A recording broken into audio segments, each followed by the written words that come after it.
This is a Christian sleep prayer for the long night. 5 gentle parts carry you from evening to morning. The first part is for settling down at the end of the day. The second is for going into deeper sleep. The third is for the one who wakes at 3 in the morning. The fourth is the heart of the prayer. The hour Jesus came walking on the water to his tired friends in the boat. The last is for the early morning, when the sun is on its way up. Turn your volume down low. Sleep through if you can. Listen if you cannot.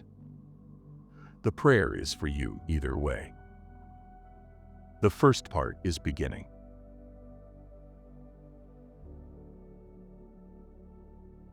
Mark 6, verses 45 to 46. Immediately, Jesus made his disciples get into the boat and go on ahead of him to Bethsaida, while he dismissed the crowd. After bidding them farewell, he went up on the mountain to pray.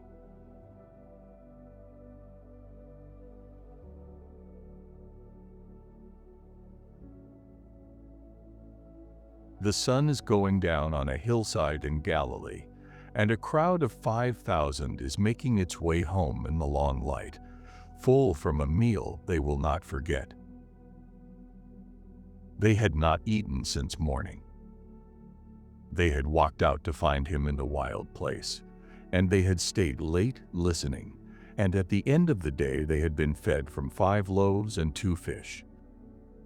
Every one of them filled, with 12 baskets of broken pieces gathered up afterward. The day had been long. The day had been good. And now the day is ending. At the edge of the lake, the disciples are loosening the boat from its mooring. The water is the color of late evening. The wind is light. The Master has told them to go on ahead of him to the other side, and they are doing what he asked, in the quiet way of men who are tired and full and content. The oars are placed. The sail is set. The shore is letting them go. He is standing on the sand, watching them push off. He has waved the last of the crowd up the hill paths back toward their villages. The voices grow quieter as the evening takes them. The shore grows still. The lake grows quieter. The light over the water turns the color of the inside of a shell. And when the last of them is gone, he turns from the water and he goes up into the mountain to pray. The first watch of the night has begun. If you are lying down in your bed at this hour, if the curtains are drawn, the lamp is low, and the day has come to its quiet end, listen to me. This is your evening too. The hillside in Galilee is also the room you are in now. The crowd of 5,000 going home is the people of your day finally letting you go. The boat pushing off from the shore is the work and the worry of the day pushing off from your chest. And the one going up into the mountain to pray is my son, who is praying for you now while you settle into the first watch of your night. You do not have to be the one who keeps watch anymore. The watch from here belongs to me. Before sleep comes for you, let me come to the day you are setting down. The things in this day that did not finish, the things that did not go the way you hoped, the conversations that ended in a tone you wish you could change, the messages left unanswered, the work you will pick up again in the morning, and the quieter things too. The call you meant to make, the friend you meant to think about for longer than the few seconds the thought of them was given, the kindness you were going to do and ran out of light for. Set them down. All of them. In the bed where you are. They do not need to come into the night with you. The work that did not get finished today is not lost. It is kept. The morning will have its own light for it. The strength to continue it will be there when it is needed, and not before. You do not have to keep working at it under the sheets. The mind that has been turning over the unfinished things can stop turning. They are noted. They are held. The hands that have been working at them all day can come open under the blanket and release them. And the conversations that did not go well, the words you wish you had not said, the words you wish you had said, the silence you wish you had filled, the tone you wish had been gentler. Set those down too. The day has gone. It cannot be edited from your bed at this hour. It can only be forgiven, and the one who forgives is sitting with you now. The forgiveness is not waiting for you to ask for it perfectly. The forgiveness is already here. The grace of the day that has ended is the same grace that is settling around your bed in this hour. If there is a regret from the afternoon you have not been able to set down, and you know which one, that one too. Set it down. The morning will not punish you for it. The night will not hold it against you. The God who watches over your bed is the same God who watched over your day, and he has not changed his face toward you because of it. And if there was a word said to you today that is still ringing in your ear, a sharp word, a careless word, a word that was not deserved, let me come to that word now. The word does not have a place in the night.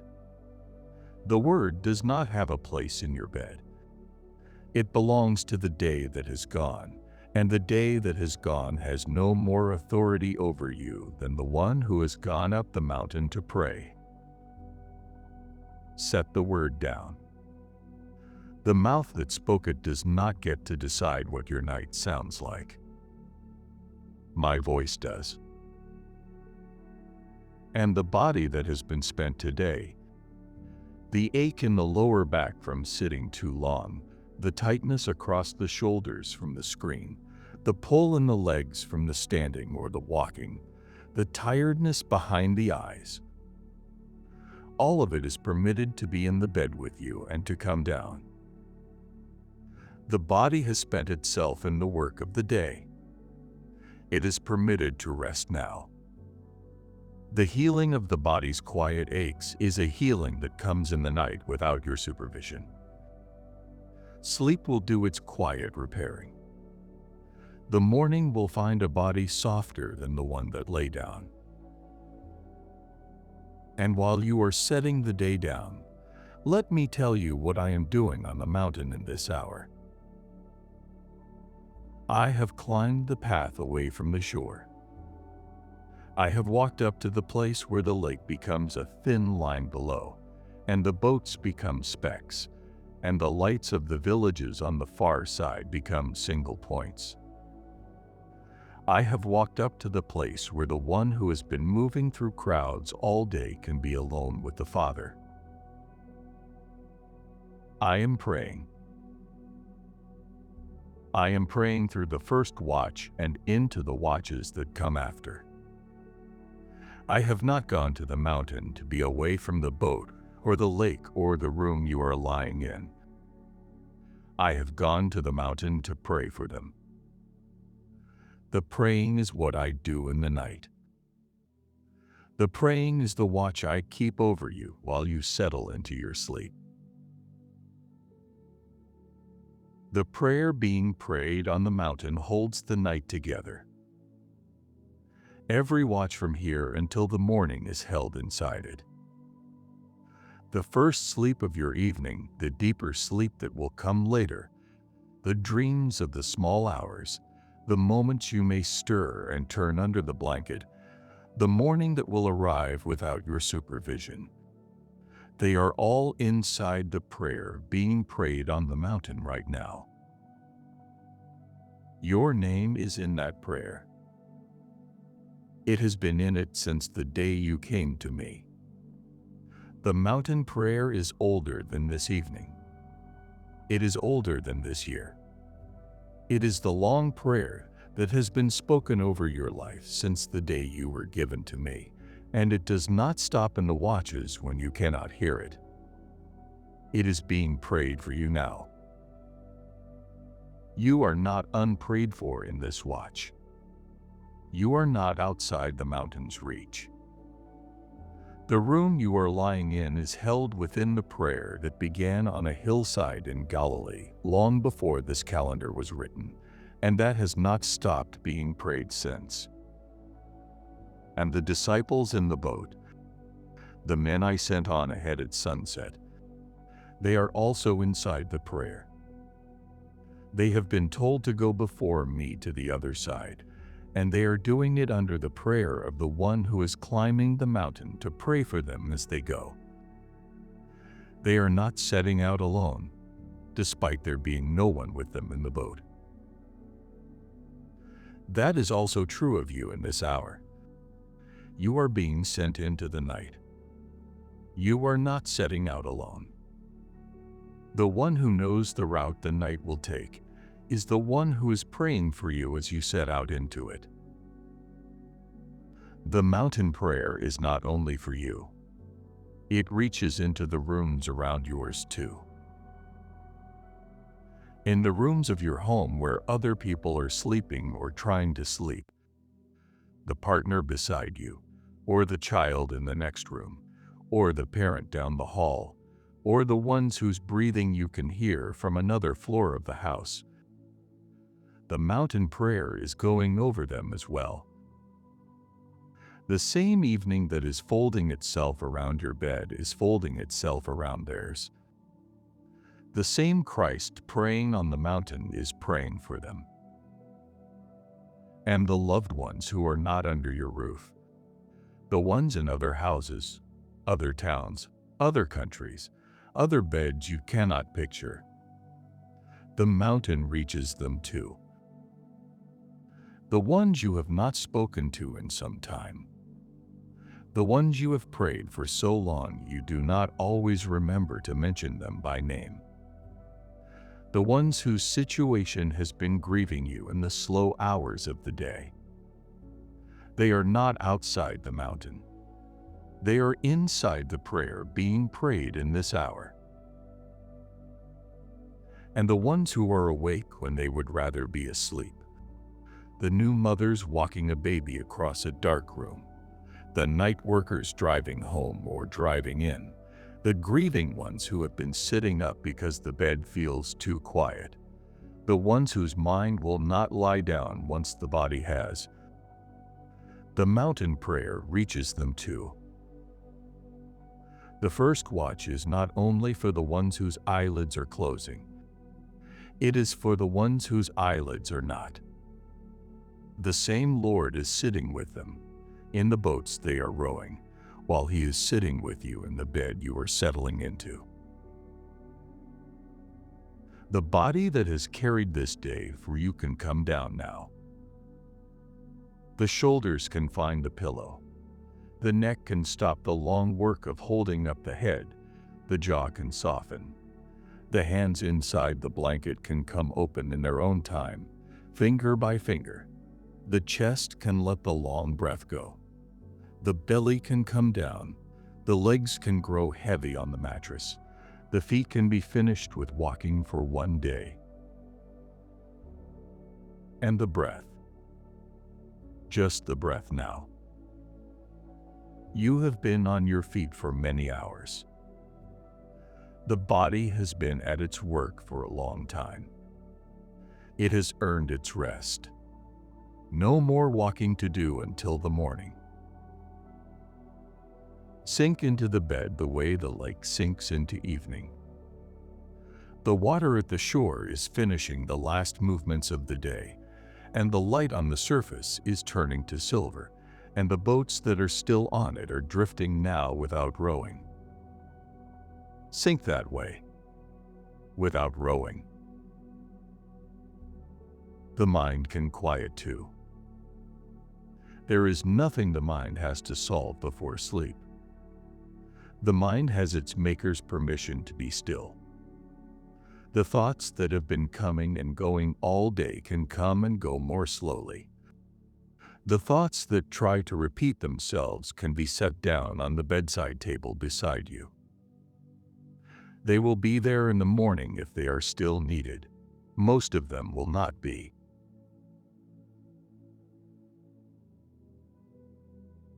And the breath itself can lengthen now. The breath that has been short through the day. The breath you took in meetings. The breath you took at traffic lights. The breath you took standing at the kettle waiting for it to boil. The breath you took walking from one task to the next. That short breath can be replaced now by the longer breath the night has been waiting to give you.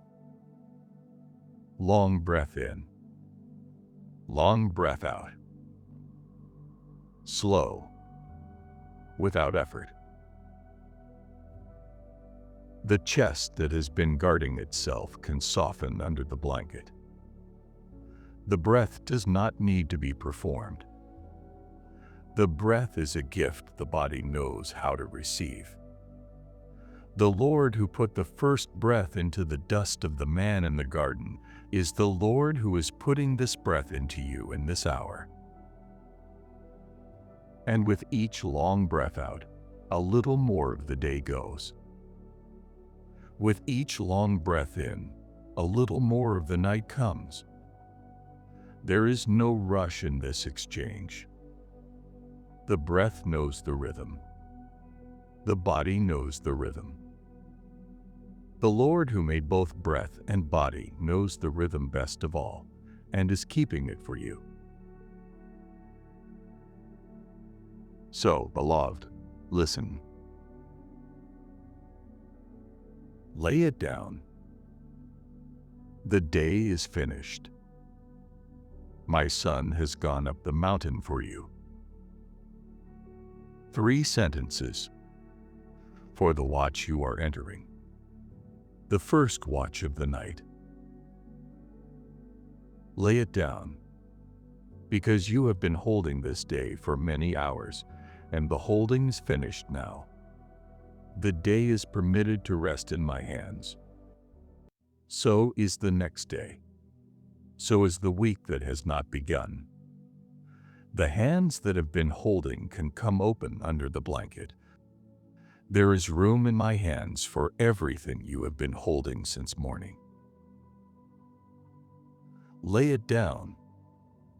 And not only the work and the worry and the unkind words. Lay down the version of yourself you have been keeping up all day.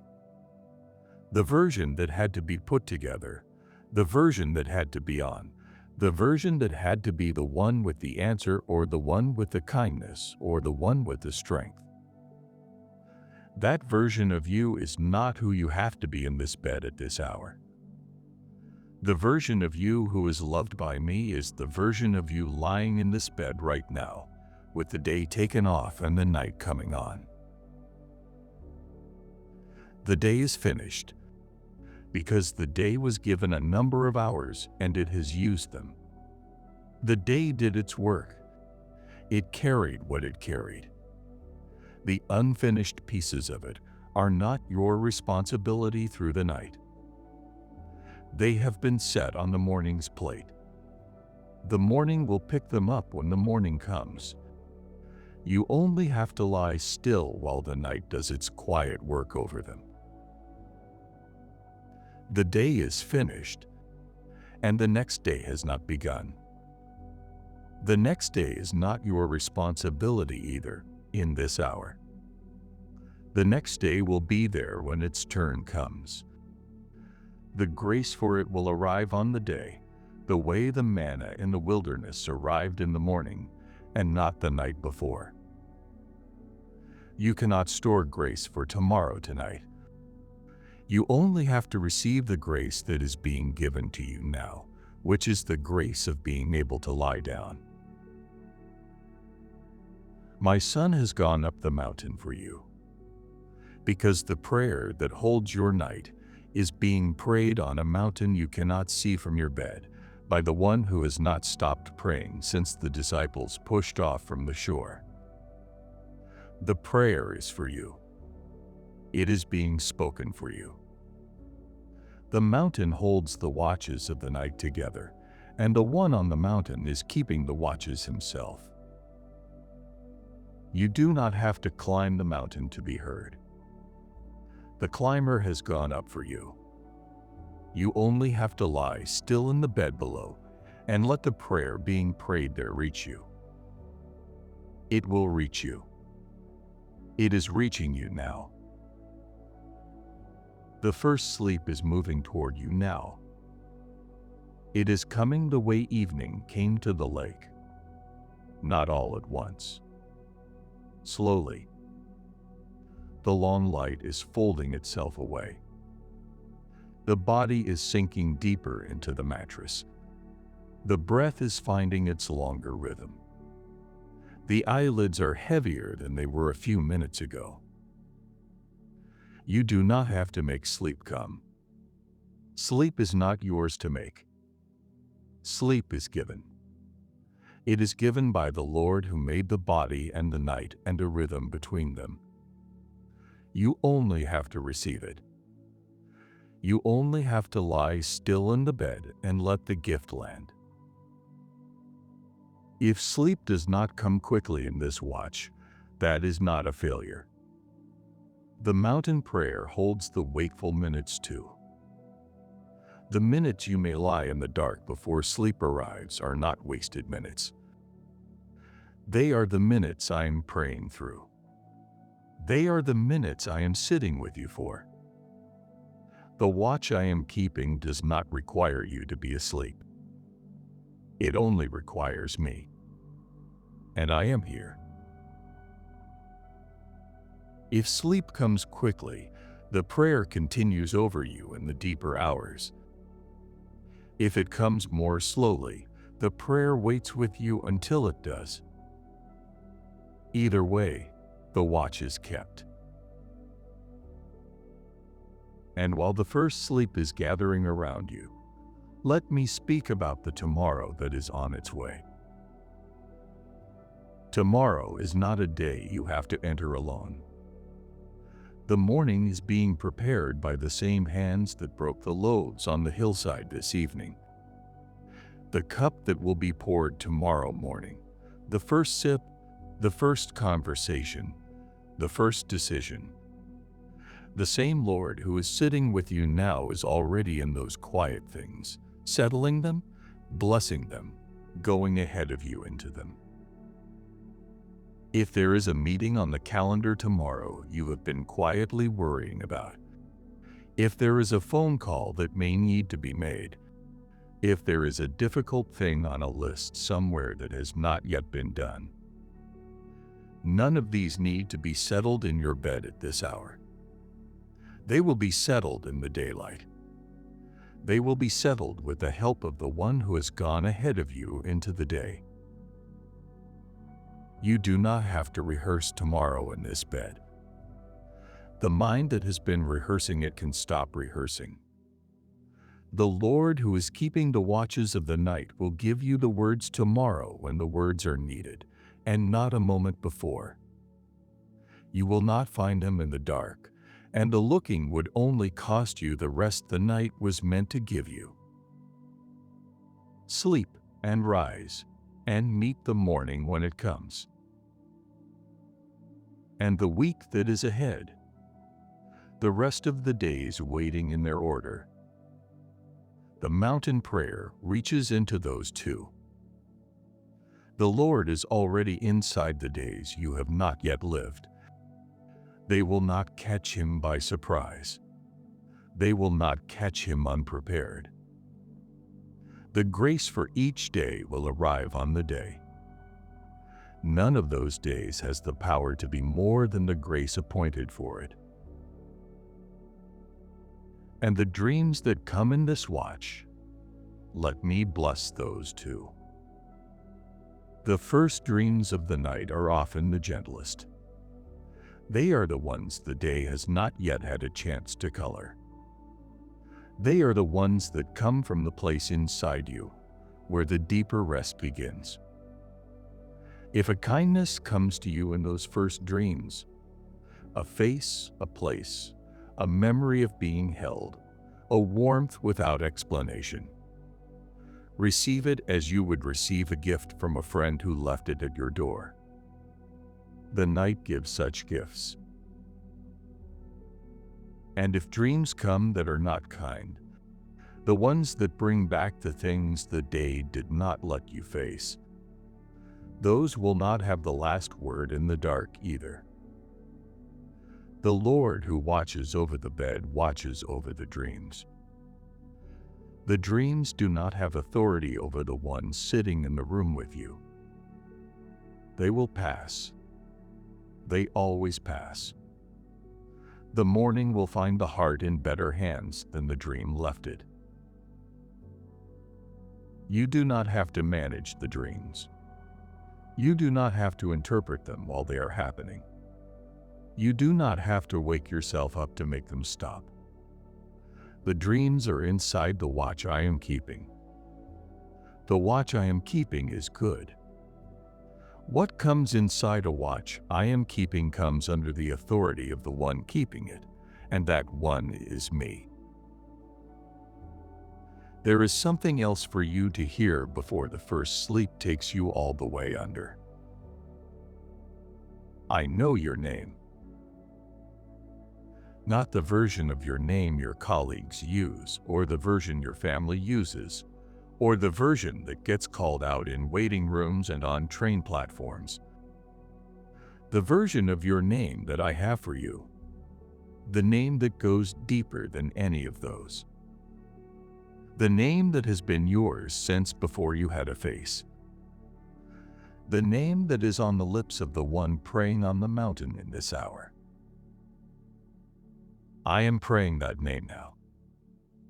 I am praying it the way a parent prays the name of a sleeping child. Slowly, with affection, without urgency, without performance. The name is precious to me. The one who answers to it is precious to me. The one who is lying in this bed, settling into the first watch of this night, is precious to me. If the day told you something different about who you are, the night is correcting the record.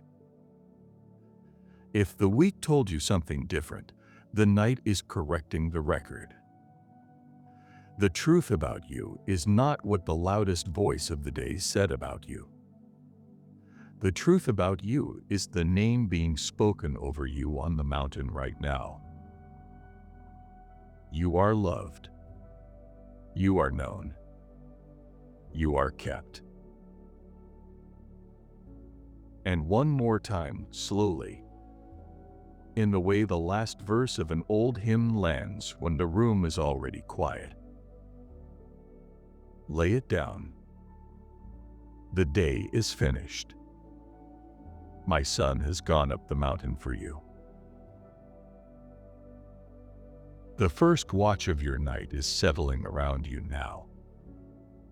The second watch will come, and the third, and the watches will turn until the morning. You do not have to keep them.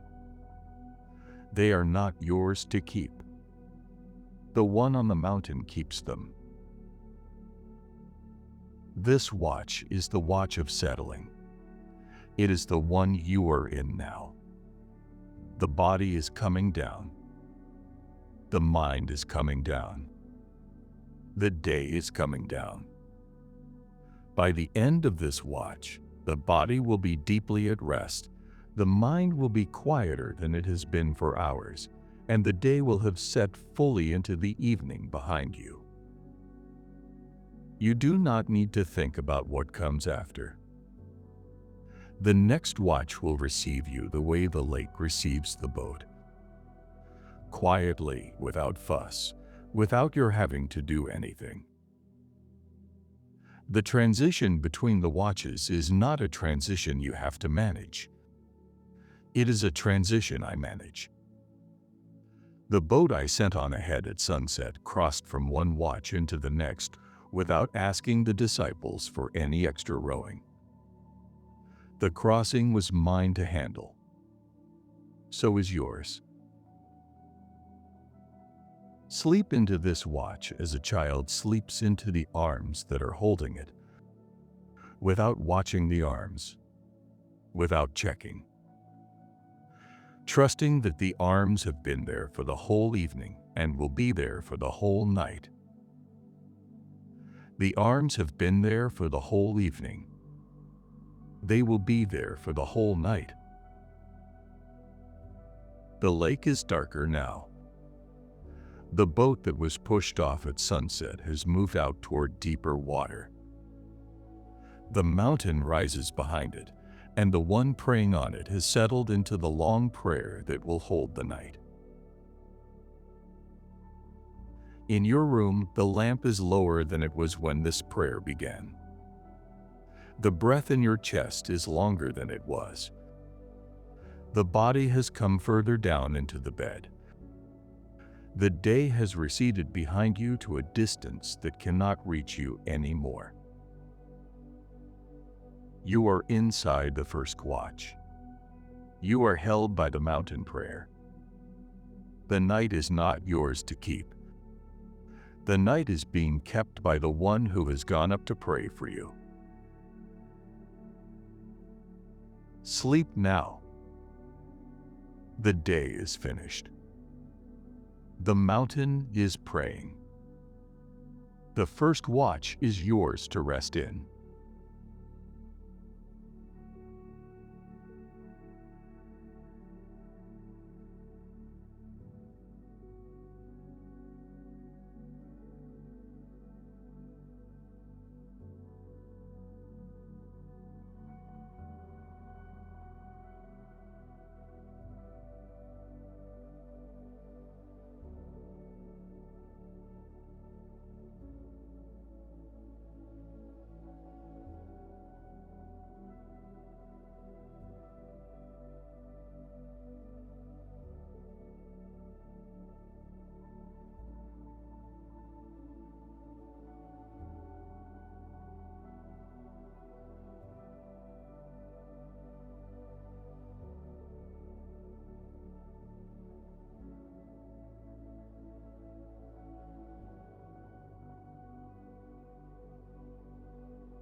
Genesis 28, verses 10 to 17.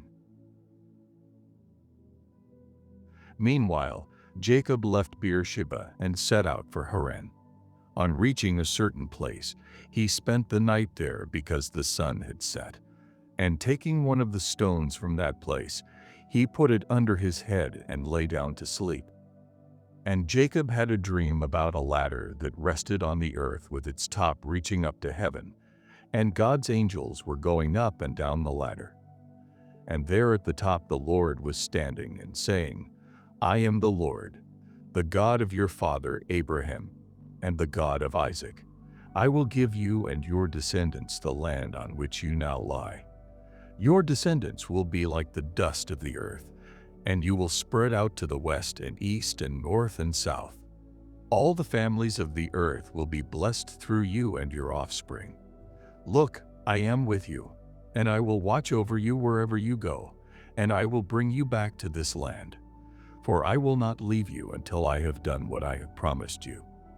When Jacob woke up, he said, Surely the Lord is in this place, and I was unaware of it. And he was afraid and said, How awesome is this place! This is none other than the house of God. This is the gate of heaven.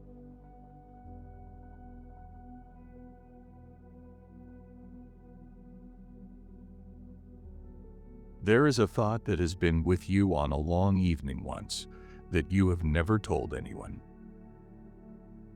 It is the thought that says, somewhere quietly under the day, maybe I am alone in this. Maybe nobody is watching the quieter parts of my life. Maybe the bigger story is being written somewhere else, for somebody else, and I have only been left to keep showing up for the smaller story that nobody is watching. That thought has had its long evening in your life. It has had its share of nights. And in this watch, I am going to tell you what is true. There is a young man asleep on the side of a hill in the country between Beersheba and Haran. His pillow is a stone. He had set out from his father's house earlier that day alone, walking toward an uncle he had never met, with the dust of the road on him and the distance still long ahead. The sun went down on him while he was still in the open country, and he gathered up some of the stones of that place, and he laid one under his head, and he lay down to sleep. He thought he was alone. He could not have been more wrong. That night, while he slept, the heavens opened over him. He saw a stairway set up on the earth, and the top of it reached to heaven, and there were angels of God going up and coming down on it. And the Lord stood above it. And the Lord spoke to him in his sleep and said, I am the God of Abraham your father, and the God of Isaac. The land you are lying on is the land I will give to you and to your children. Your descendants will be like the dust of the earth, and in you and in your descendants all the families of the earth will be blessed.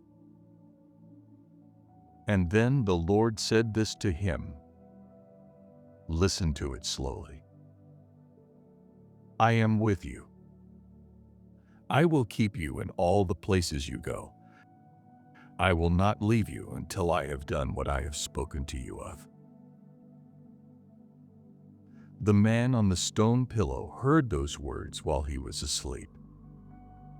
The angels of God went up and came down over him while he was asleep. The promise was given over a sleeping man. The visitation came to a man who had thought he was alone in a wild country, with no roof, no companion, no one watching, no one hearing the prayers he had not yet said. When he woke, he said, Surely the Lord is in this place, and I did not know it.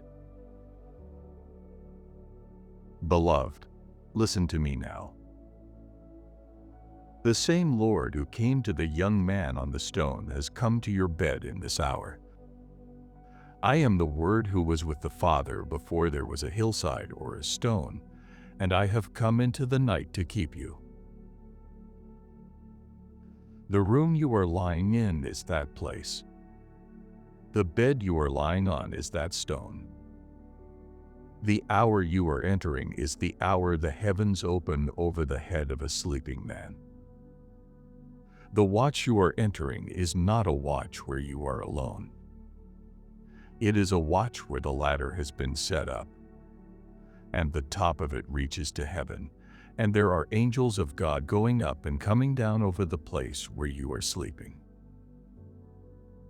You did not see them earlier this evening. You did not see them when you walked through your kitchen. You did not see them when you sat down on the bed. You did not see them when the lamp was switched off. The young man did not see them either. The seeing began when his eyes had closed. This watch is a watch for that kind of seeing. The seeing that begins when the eyes of the day are closed, the knowing that comes only to a heart at rest. The seeing this watch is for is not the seeing you have to do. It is the seeing I do over you. So let me speak directly to the thought that has had its long evening in your life. The thought that says you are alone in the smaller story.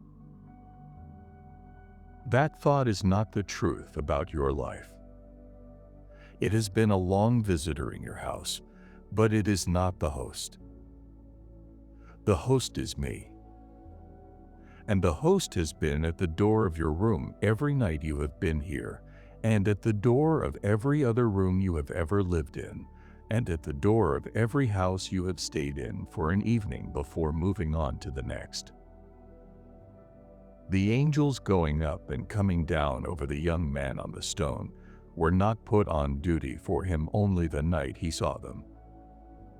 They had been keeping the route between heaven and his life from before the night he laid his head down. He saw them once by gift, so that he would carry the knowing of them into the rest of his journey. The seeing was the gift. The truth had been the truth all along. That is also true for you in this hour. The route between heaven and your life has been kept from long before you knew what a watch was. The Lord above the stairway has been above it since you were a child. You are seeing it now in the words of this prayer, because the seeing is the gift you are being given in this watch. The truth has been the truth all along. Heaven has been open over you for longer than you have known. The stairway has been set up. The angels have been going up and coming down. The Lord has been standing above it. None of this began the night you started listening to a prayer in the dark. All of this began the day you were given to your mother. You have not been the smaller story. There is no smaller story. The story being written over your sleeping life is one of the stories the angels are carrying up the stairs in this hour. And let me speak about the pillow under your head.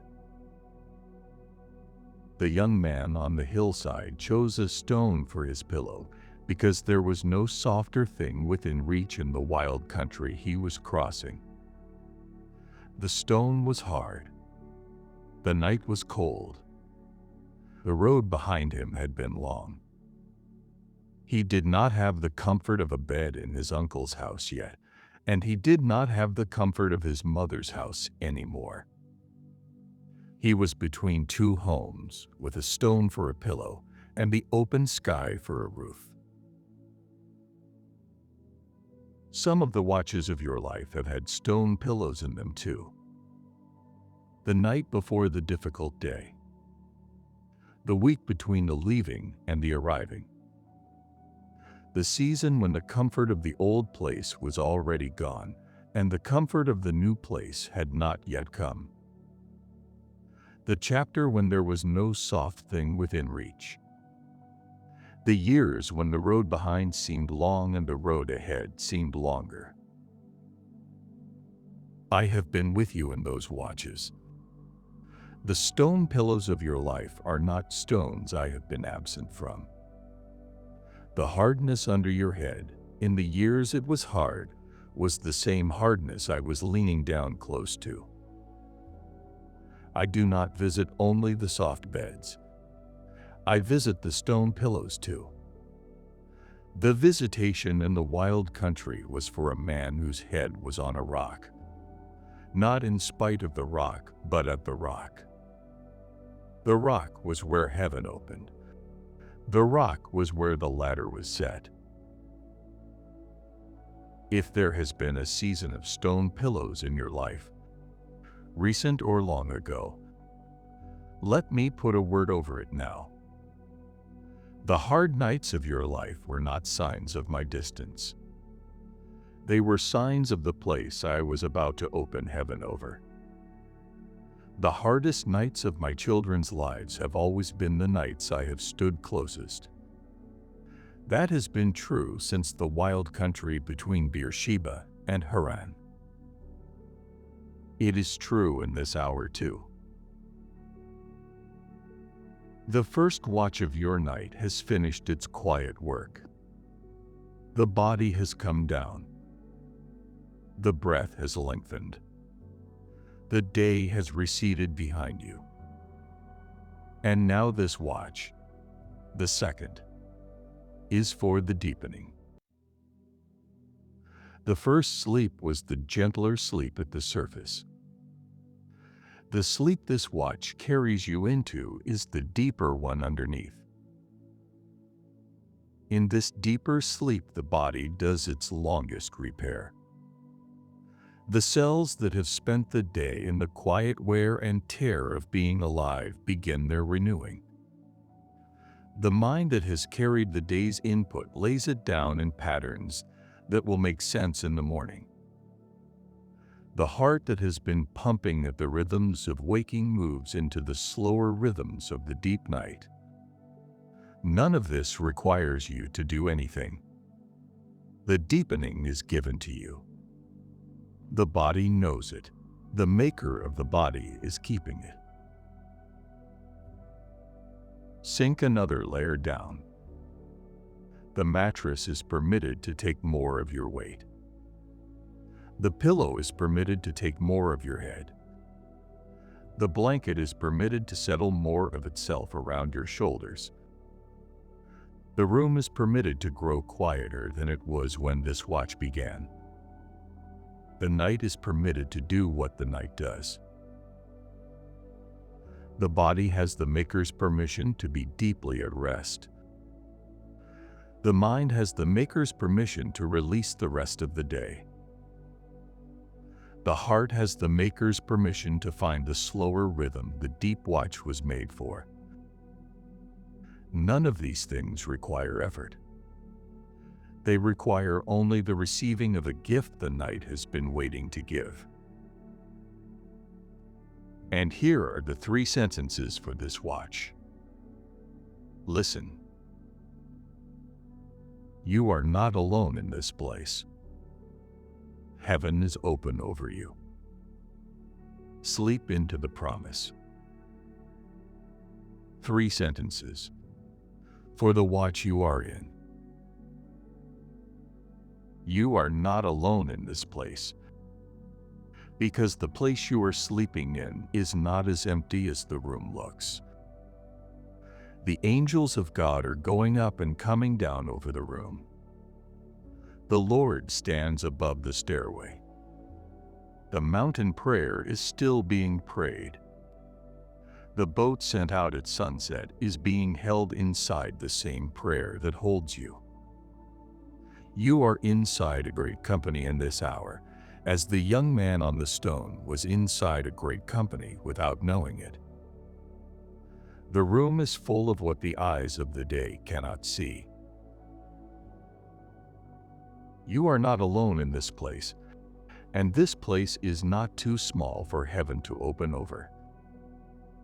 The place was not chosen for its grandeur. The young man did not lie down on a stone in a wild country because the wild country was holy. The wild country became holy because he lay down on it, and the heavens opened over him. Your bedroom is not a wild country, but it is a quiet place, and the place where you have been for many evenings, and the heavens are opening over it now as they opened over the stone. Heavens open over you.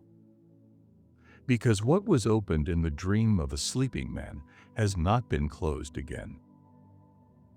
The stairway was not taken down when he woke. The angels did not stop their going up and coming down. The Lord did not step away from above the stairway. What was open then is still open now. The route between heaven and a sleeping life has not been closed in any of the centuries since. It is still open over the bed you are lying in. Heaven is open over you, and the prayers of your sleeping hours are not silent prayers. The breath that goes in and out of you while you sleep is itself a prayer. The Spirit who searches the heart speaks for the heart in groanings the heart cannot speak in words. The prayers of the sleeping watches are heard. The longings you carry into your sleep without ever being able to name them are translated by the Spirit and reach the throne and are answered. You do not have to be awake to be praying in this hour. The praying continues while you sleep. Sleep into the promise, because the promise was given over a sleeping man. The Lord did not wait for the young man to wake up before he spoke. The Lord spoke into his sleep. He gave the land. He gave the descendants. He gave the assurance. I am with you. I will keep you in all the places you go. I will not leave you until I have done what I have spoken to you of.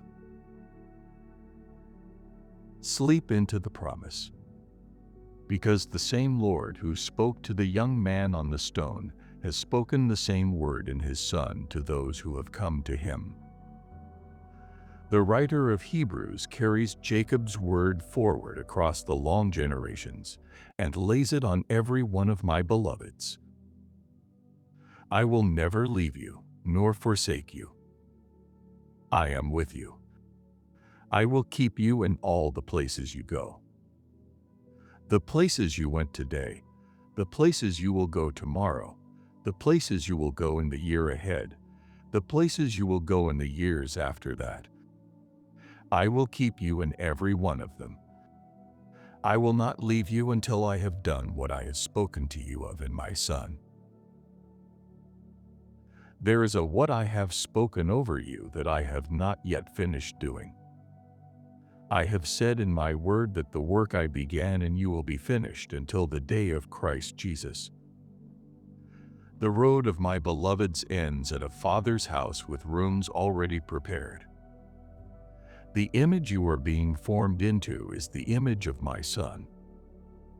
The unfinished is not a sign of my slowness.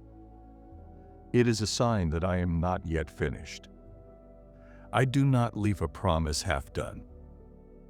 I do not abandon a sleeping son or daughter on a hillside between two homes. I keep them. I bring them through. I finish what I have begun.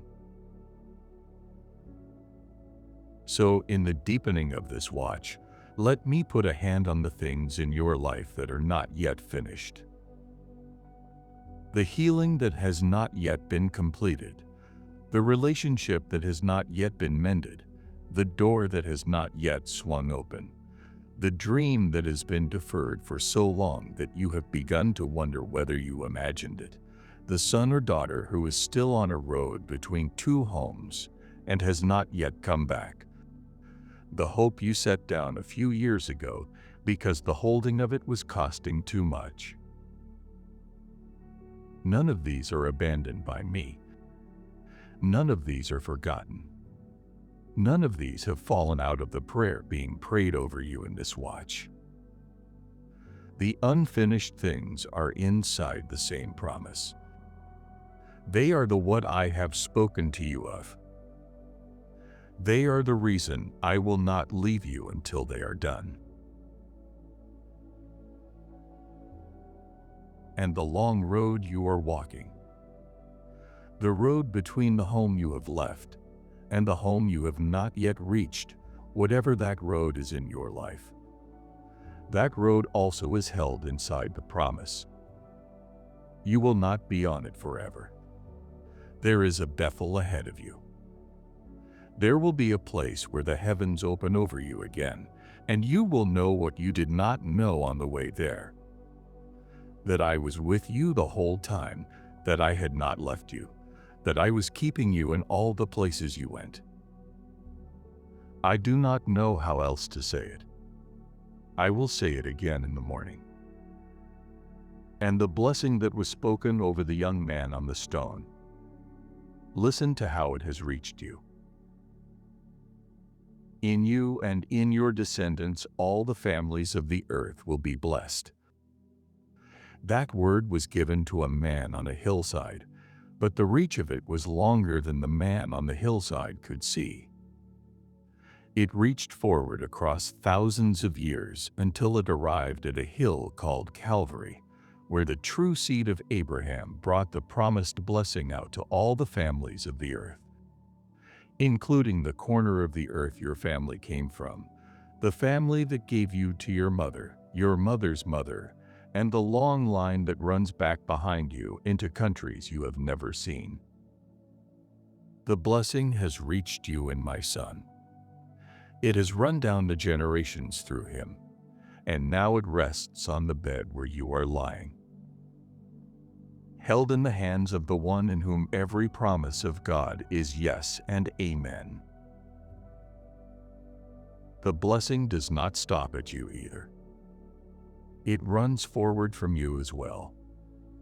The children you have, or the children you will have, or the children of those you love, or the lives you will pass through with a kind word and a steady presence. The blessing runs forward through them too. You are not the end of the line. You are inside the line. The line is going somewhere. The line is going where I am taking it. If you have ever felt that your life was a quiet life, with no descendants to speak of, with no large reach, with no families being blessed through you that you can see, listen to me. The size of your visible life is not the measure of the largeness of my promise over it. The young man on the stone had not yet had a single child. He was still on the road to meet the woman who would give him sons. The blessing was spoken over a man with no descendants in view. The blessing reached forward into a future he could not yet see. The blessing on you will reach forward into a future you cannot yet see either. Trust me with the future. Trust me with the line. Sleep into the promise. Before the deeper sleep takes you all the way, listen to one more thing. The angels of the same God who appeared on Jacob's stairway are still at his service, going up and coming down between heaven and the lives of his beloveds. The God who set them around the young man on the stone has not changed in his care for those who sleep under his name. He gives his angels charge over those who dwell in his shelter, and you are dwelling in his shelter. The form of his keeping is his to choose. Whether he sends an angel in this hour, whether he keeps you by his Spirit, whether he keeps you through means you will never see. His keeping is real, and you are inside it. And whatever his keeping looks like in this room, it will be gentle and quiet. The deep sleep you are entering will not be startled, will not be disturbed by any movement of the keeping that watches over you. The work of his guardians is the work of those who know how to watch over a sleeping child without waking the child. Whatever has been trying to disturb your nights, the heaviness that has been arriving in the small hours, the worry that has been waking you up, the dream that has been coming back, the noise outside that has been getting through, the room that has not been feeling like a peaceful room. All of it is meeting a different keeping in this watch. The room you are sleeping in is being kept by the one who set the watch over Jacob. What comes inside his keeping comes under the authority of the Son who has been given all authority in heaven and on earth. Nothing has automatic authority over a room that is in my keeping. The fears that have come in the small hours, the patterns that have repeated themselves in the night, the heaviness that has felt like a presence in the dark. None of these have the right to set the air of this watch. I am setting the air of this watch. The room, the bed, and the sleeping one inside it are all inside my keeping in this hour.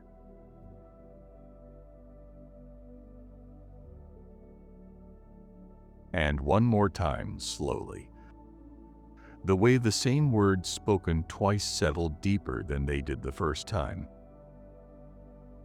You are not alone in this place. Heaven is open over you. Sleep into the promise.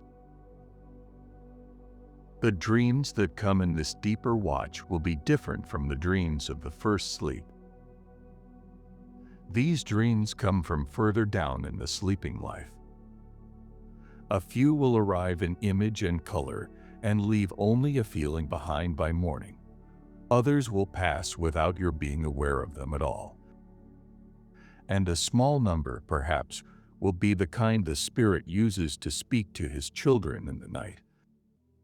The dream that lays a question gently beside you, the dream that lifts a long-buried memory into the light to be healed, the dream that settles an old fear without your having to face it head-on, the dream that comes with a peace you cannot explain when you wake. The dreams that come from me in this watch are the dreams that leave a peace behind them. They are not loud. They are not insistent. They do not announce themselves with thunder. They come in a slow procession, quietly, without disturbing the sleep of the one being visited.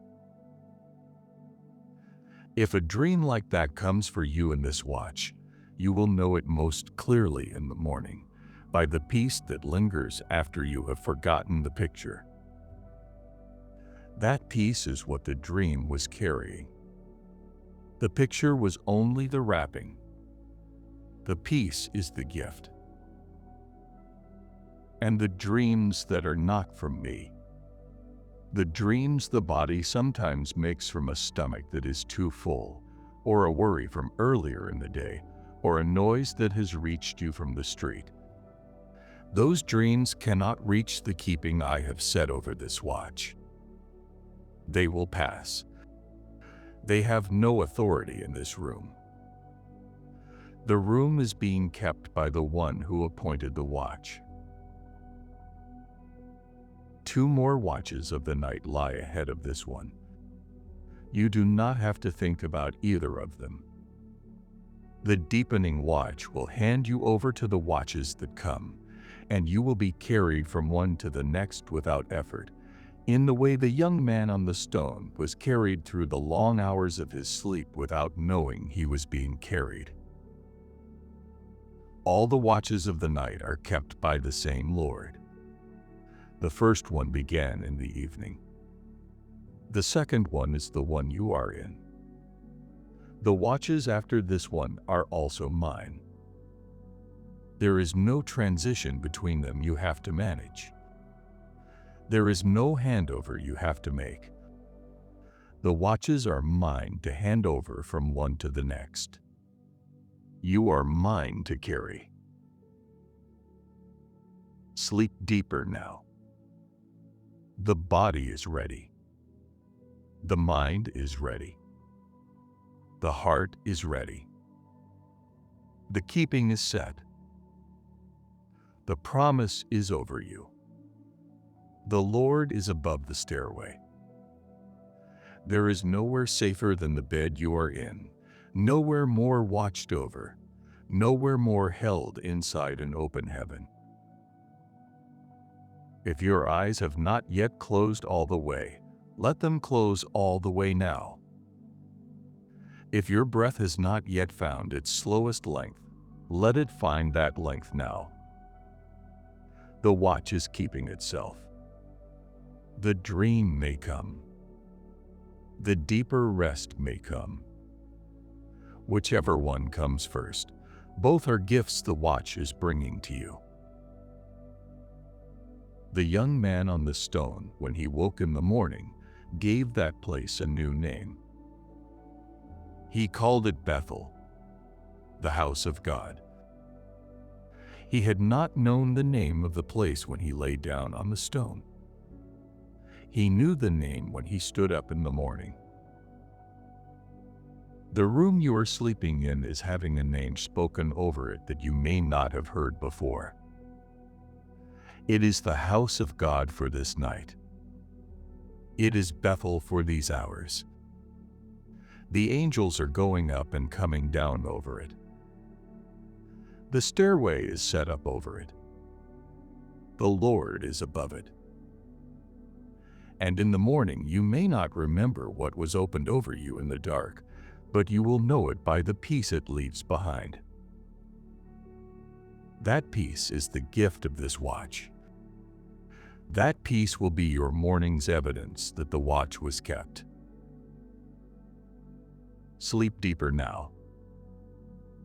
Heaven is open over the bed. The keeping is at its work. The promise is being kept.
1 Samuel 3, verses 1 to 3. And the boy Samuel ministered to the Lord before Eli. Now in those days the word of the Lord was rare, and visions were scarce. And at that time Eli, whose eyesight had grown so dim that he could not see, was lying in his room.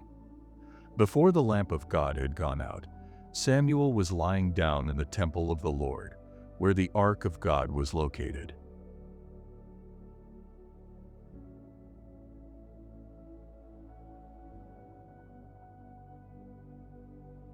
Are you awake?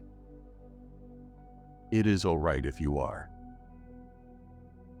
If your eyes have opened in the dark in this hour, if you have stirred under the blanket, if a quiet noise from somewhere in the house has reached you, if the breath of the deeper sleep has thinned for a moment, and you have come halfway up to the surface, and you are wondering whether to be troubled by it, listen to me before you decide.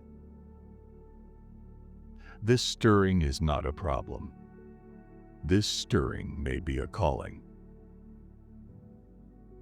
There is a story in the temple at Shiloh, in the long ago years before Israel had a king, of a small boy who was lying down to sleep in the house of the Lord. The lamp of God had not yet gone out. The boy's name was Samuel. He was perhaps 11 or 12 years old. He had been given by his mother to serve in the temple, and he slept in a small room near the place where the ark of God was kept, and the lamp burned through the night beside him until just before dawn. He was lying down to sleep when a voice called his name in the dark. Samuel. He sat up. He thought it was Eli, the old priest who had raised him in the temple. He went to Eli's room and said, "Here am I, for you called me." And Eli said, "I did not call you. Lie down again." So he went back to his bed, and he lay down, and he closed his eyes again. And the voice came again, "Samuel?" He sat up. He went to Eli again. "Here am I, for you called me." And Eli said, "I did not call you, my son. Lie down again." And he went back, and he lay down, and the voice came a third time, "Samuel." By the third time, the old priest had begun to understand what was happening. He told the boy, "Go and lie down, and if the voice calls you again, say this: 'Speak, Lord, for thy servant heareth.'" So Samuel went, and he lay down in his place. And the Lord came and stood, and called as the other times, "Samuel, Samuel." And the boy answered, "Speak, for thy servant heareth." Beloved, listen to me now. The room you are lying in is that small room beside the lamp of God. The hour you are in is the hour the lamp had not yet gone out. The stirring you have felt under the blanket is not unlike the stirring the boy felt the first time the voice came. And the voice that has been thought to be only a noise from somewhere in the house, or only the body's own restlessness, or only a thought rising up out of nowhere, that voice may be mine. The word that came to Samuel in the night is the same word that has come into the world in my son, and he has not stopped speaking in the watches. This hour has been a listening hour across the long history of the night. The body wakes for many reasons in the dark. A sound from the boiler, a worry that has not yet found its place, a thought the sleeping mind has not yet put down. I do not name every waking of yours as mine. I name this one. In the awakeness you are in right now, the door is open. Whatever first brought you here, the hour itself is hospitable to my voice when you have ears to hear it. So instead of asking what woke you, you can ask who is in the waking with you. I am here. I have been here in this hour many nights before.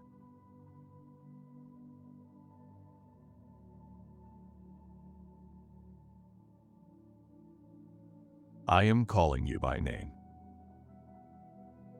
I am calling the name I have for you. Not the name you use for yourself when you are tired or disappointed. Not the name a difficult voice in your past gave you. The name I have called you by in the watches before you knew the watches existed.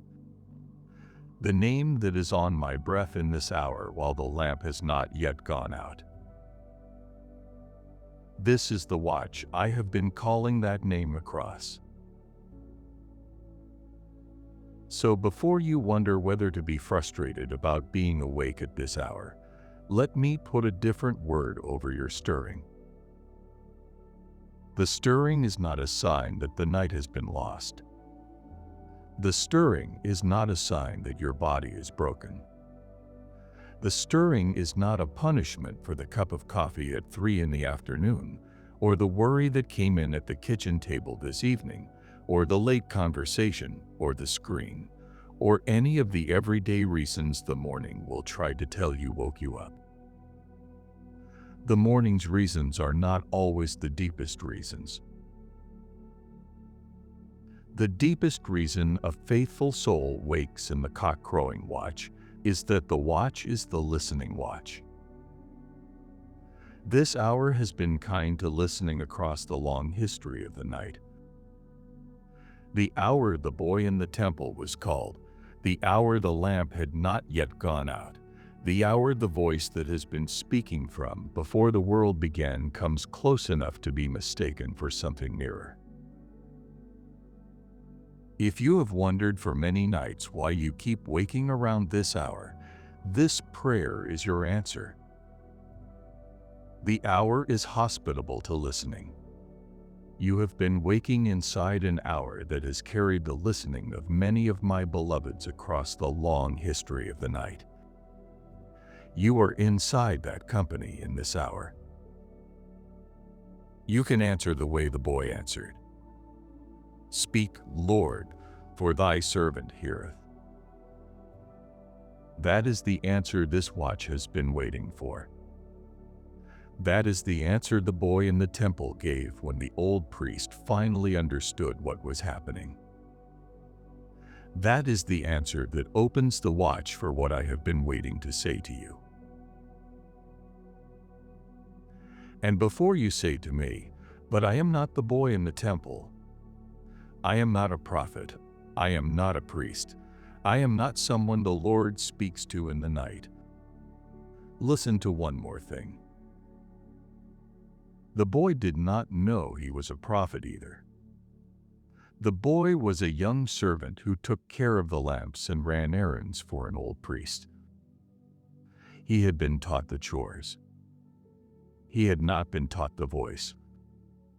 The scripture itself records that Samuel did not yet know the Lord, neither was the word of the Lord yet revealed unto him. He was inexperienced in the very thing the night was about to teach him. That is also where you are. The voice is not waiting for you to be experienced before it begins speaking to you. The voice teaches you to recognize it by speaking to you. The recognition is gained on the way. The boy did not get more skilled at hearing by reading a book about hearing.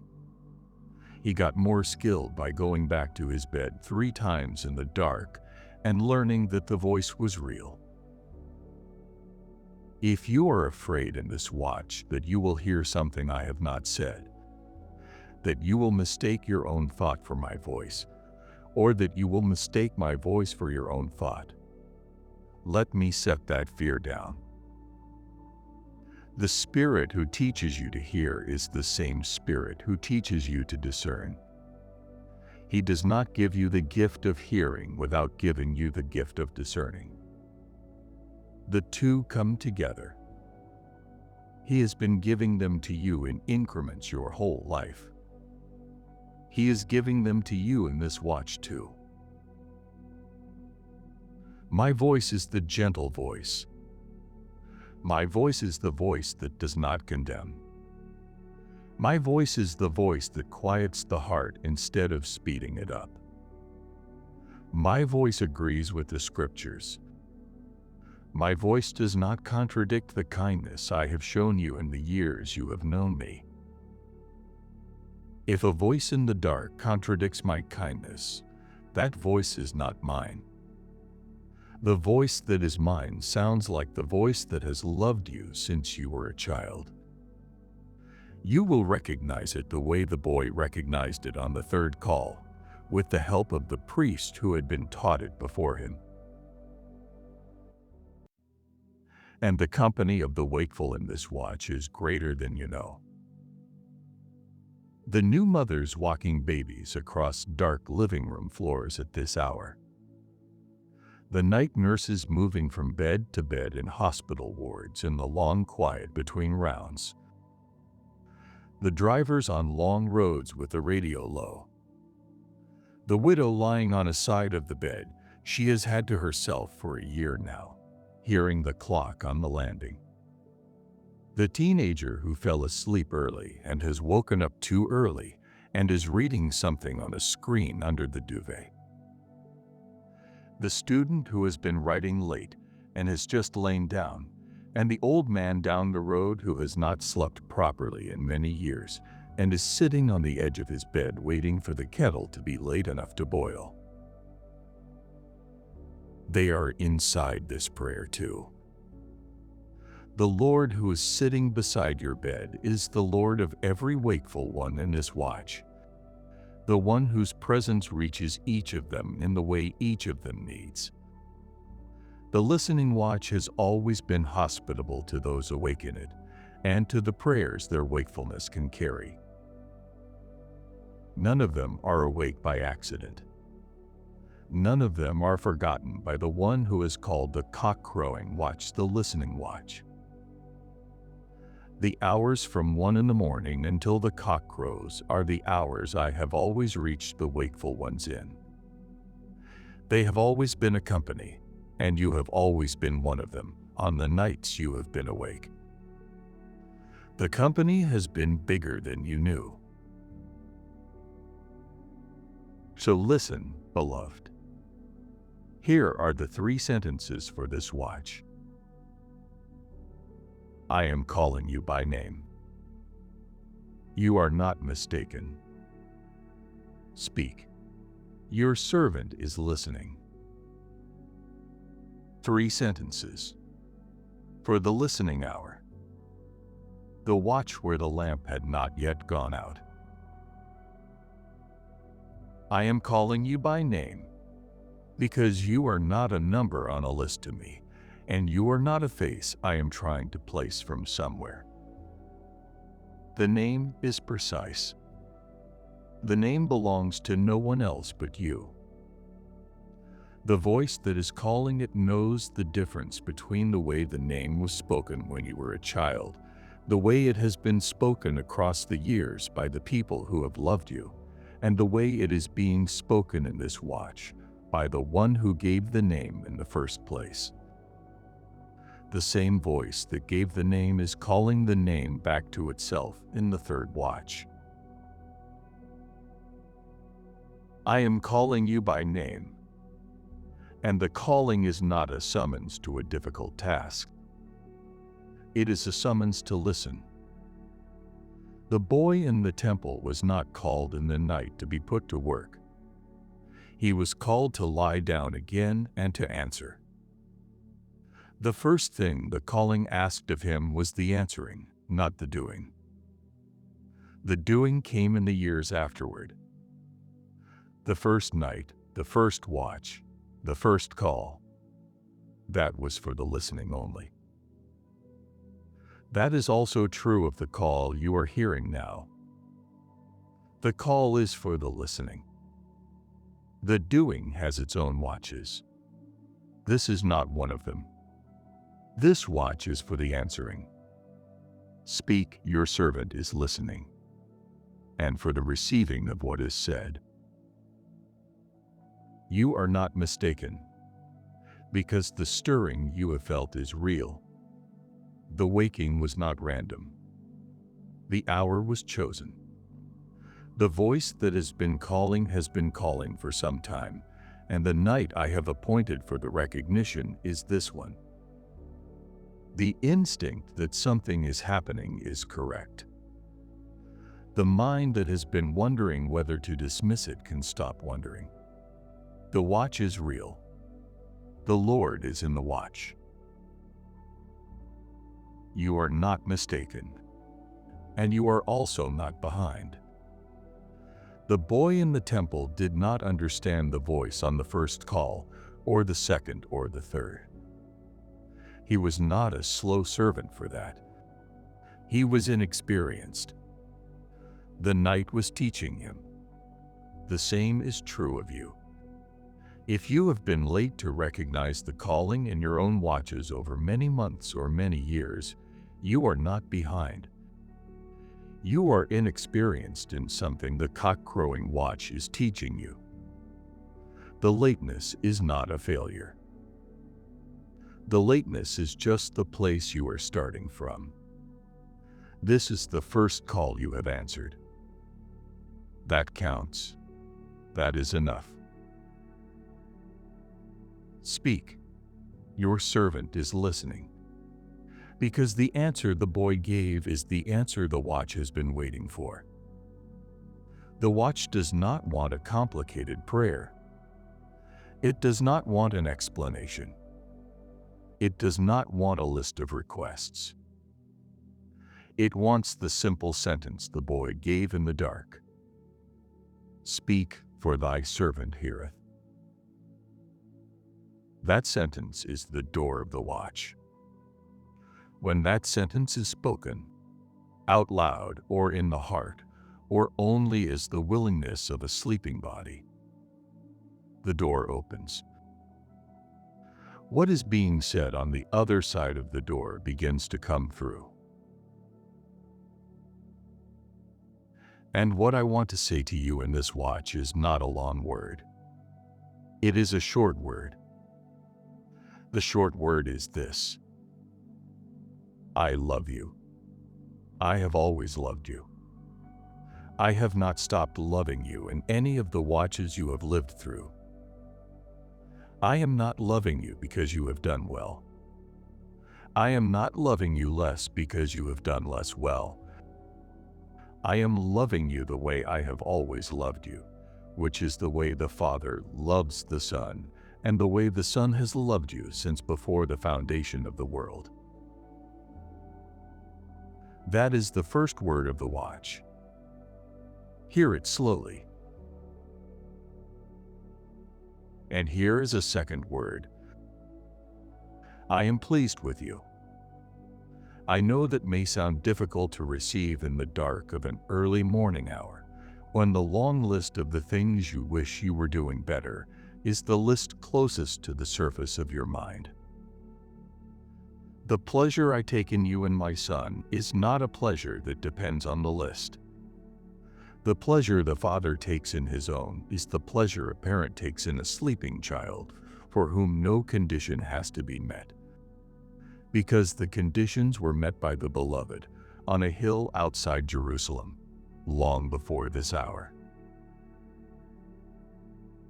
And a third word. I am with you in the things you have not yet been able to say to anyone. The things at the bottom of the heart that no friend, no spouse, no priest, no counselor has been told. The things you have wondered if it would be safe to say out loud anywhere. I am inside those rooms with you already. The Spirit who searches the heart has read every shelf in the rooms you have not yet shown to anyone. He has not flinched at any of them. He has been gentle with all of them.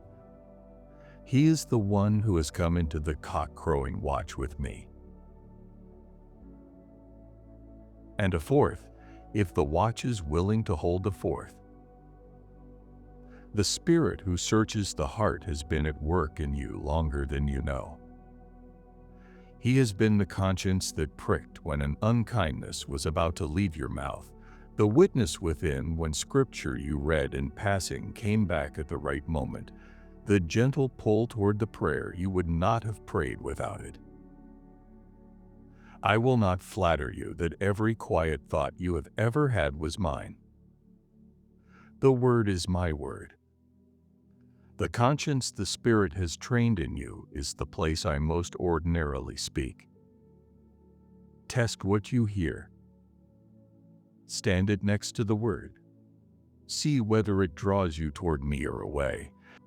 Ask the counsel of those who have walked with me longer than you have. What passes those tests you can trust. What does not pass you can let go. And while I have you in this listening watch, let me speak about what the listening is preparing you for. It is not for a hard thing. It is not for a calling beyond your strength. It is not for a public role you would not have asked for. The listening is preparing you for the next stretch of the road you are already on, with the help you will need for that stretch given to you on the way. The next stretch may have a difficult conversation in it. The Spirit will give you the words for that conversation when the day comes, and not before. You do not have to prepare them in this hour. The listening is the preparation. The preparation is not the rehearsal.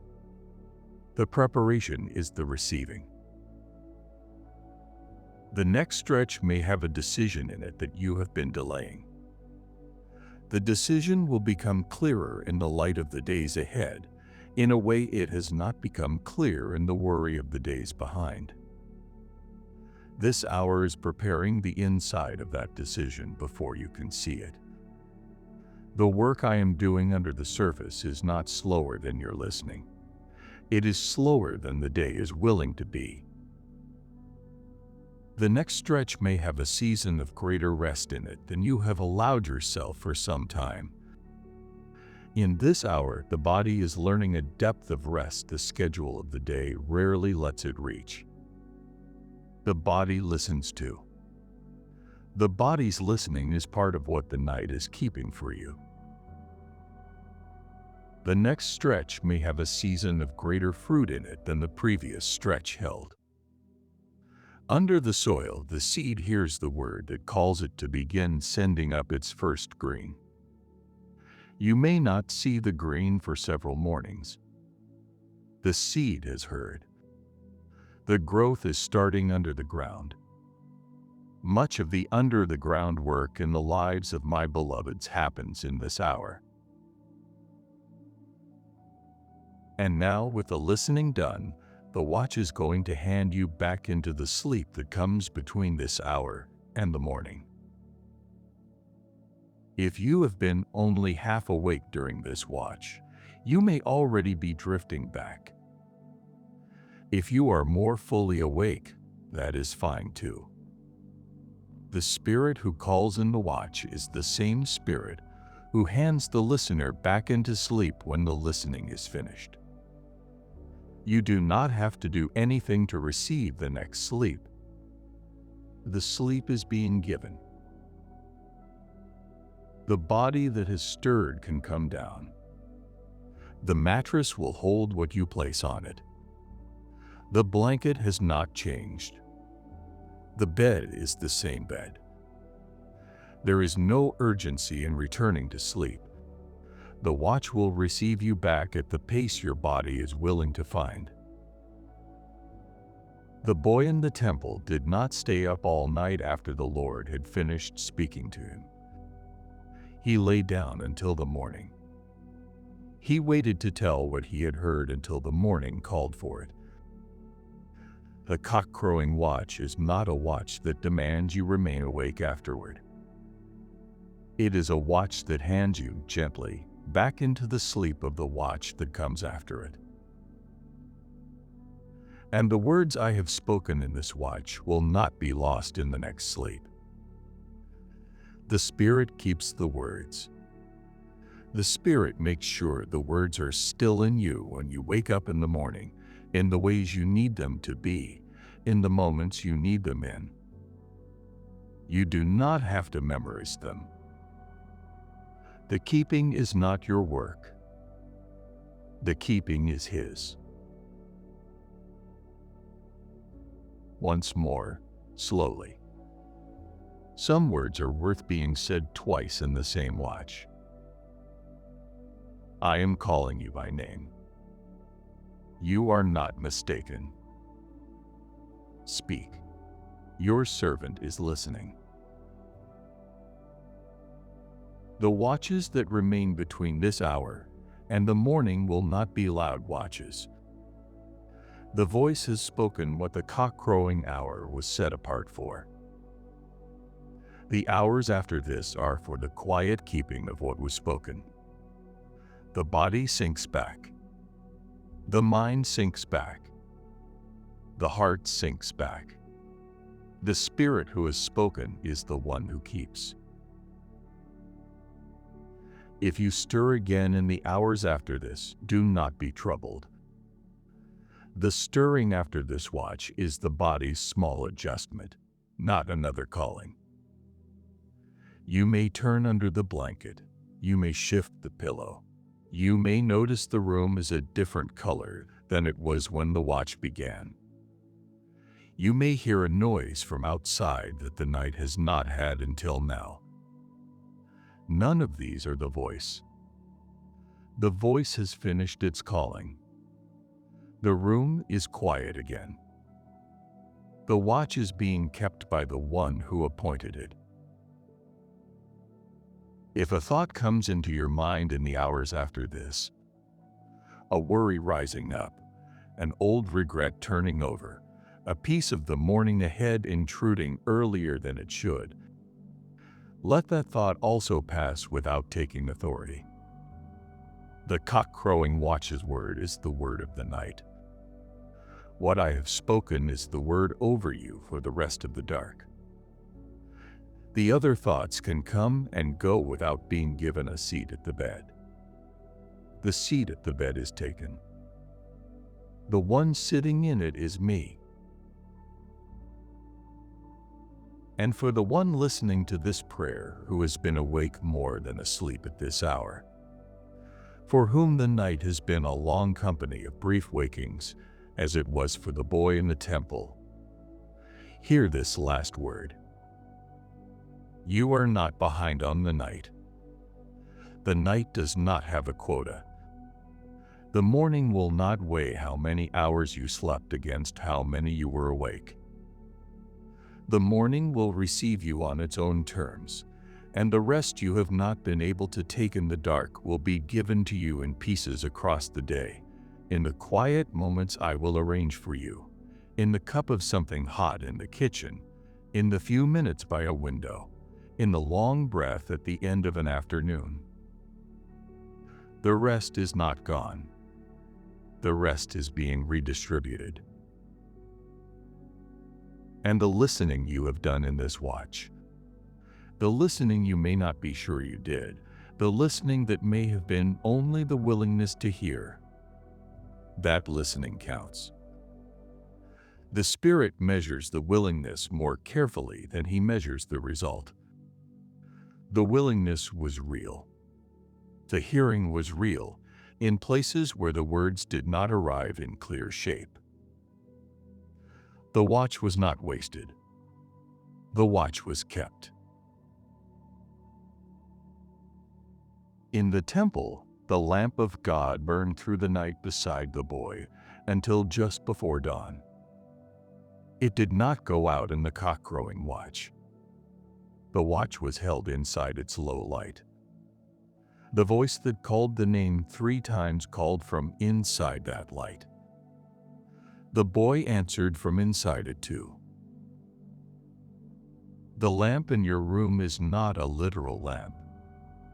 It is the keeping presence of the Spirit, who burns low in the heart of every sleeping child of God, and who does not go out in the watches before dawn.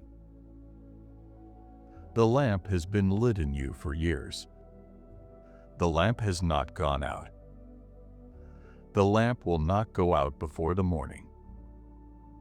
The lamp goes with you into the next hour, and the next watch, and the morning and the day and the days after that. Sleep now. The voice has spoken. The lamp is burning. The watch is being kept by the one who appointed it. The morning is closer than it was when this prayer began. Lie down again. The lamp has not gone out. The voice has been heard. The watch is being kept.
Mark 6, verses 47 to 51. When evening came, the boat was in the middle of the sea, and Jesus was alone on land. He could see that the disciples were straining to row because the wind was against them. About the fourth watch of the night, Jesus went out to them, walking on the sea. He intended to pass by them, but when they saw him walking on the sea, they cried out, thinking he was a ghost, for they all saw him and were terrified. But Jesus spoke up at once. "Take courage, it is I. Do not be afraid." Then he climbed into the boat with them, and the wind died down, and the disciples were utterly astounded.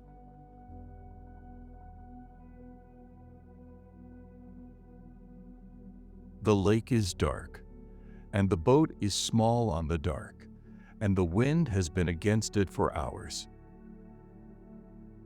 The men inside have been rowing since the sun went down. Their shoulders ache. Their palms are raw against the wood of the oars. The shore they were sent toward is no closer than it was 3 watches ago. The lamp at the bow has long since gone out. They no longer speak. They only pull and pull again into a wind that does not seem to know they are tired. The wind has not asked them how long they have been rowing. The lake has not asked. The night has not asked. They have rowed without an answer. Each oar stroke has gone into the same black water as the last. The shore behind them is gone too, lost in the dark hours back, so that there is no longer any direction to turn back to. There is only the sea and the wind and the small boat. On the mountain above the lake, away from the shore, away from the boats, away from the noise of the wind on water, there is a man kneeling. He has been kneeling since the disciples pushed off from the sand. He has not stood up yet. He has not stopped praying. He is not absent from them because he is finished with them.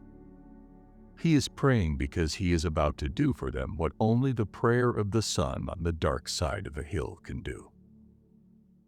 From where he kneels, he can see the boat. He has watched every dip of the oars. He has marked the slow inches they have made. The night has not hidden them from him.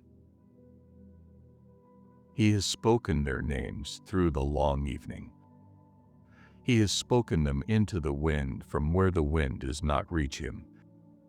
He has prayed through the change of the watches, the first, the second, the third. He has not slept. The Father in heaven who has been listening has not slept. There has not been a moment between sunset and now when this boat has been outside of prayer. It is now near morning, the fourth watch of the night. He stands. He does not walk down to the shore. He walks out onto the water. He is moving toward the boat. If you are awake right now, at this hour, in your bed, in your room, with the curtains still dark and the clock telling you a number you did not want to see, listen to me. You are in that boat. You did not know it. You climbed into bed thinking it was a bed. The hours since have not been hours of resting. They have been hours of rowing. A pressure has been against you while you slept, and you have been pulling against it without knowing you were pulling, and you have woken up tired in a way sleep is not supposed to leave you.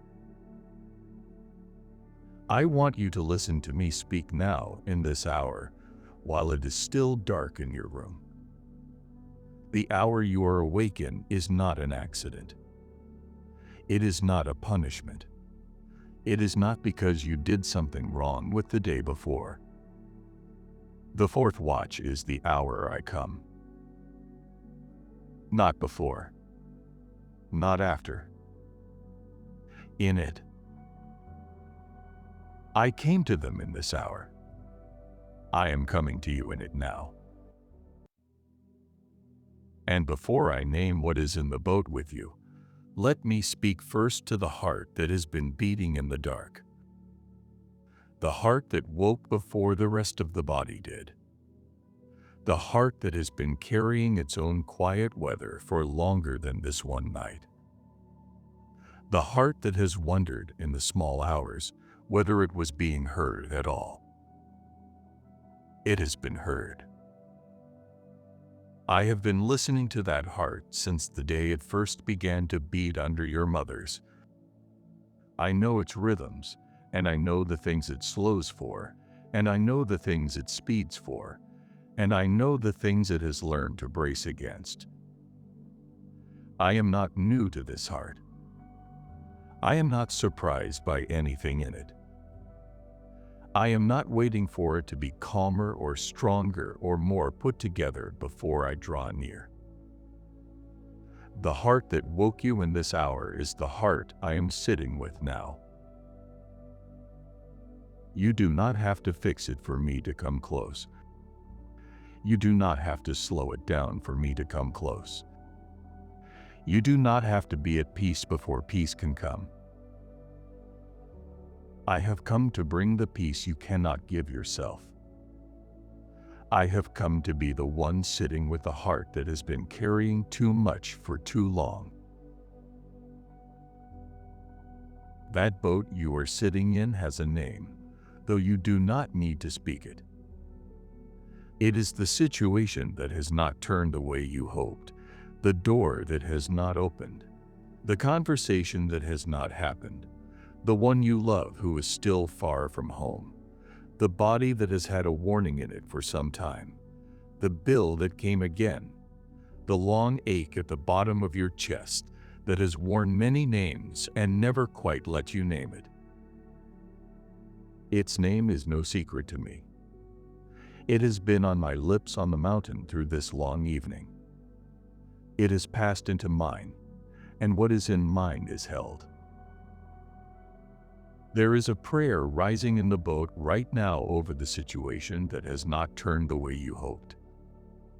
The situation has not turned, but the one who turns situations is sitting in the boat with you. Nothing about it has the last word. I do. The door that has not opened is not forgotten. The one who has every key has been working at it from the other side, in the timing only the morning will explain. You have stood in front of it long enough that you have stopped expecting the handle to move. It is going to move. You will not have to be the one to make it move. I am praying through this watch over the one you love who is still far from home. The mountain prayer reaches them too. They are inside the company of those for whom I am crossing water in this hour.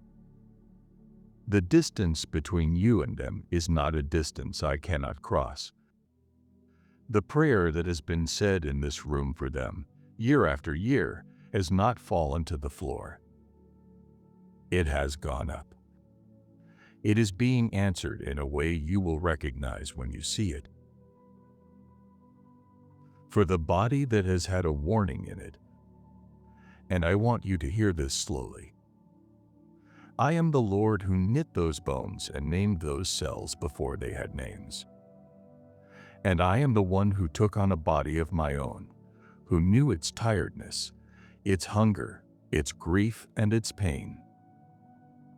I am near to the body in the way no scan and no waiting room can be near, in part because the body's hours are not foreign to me.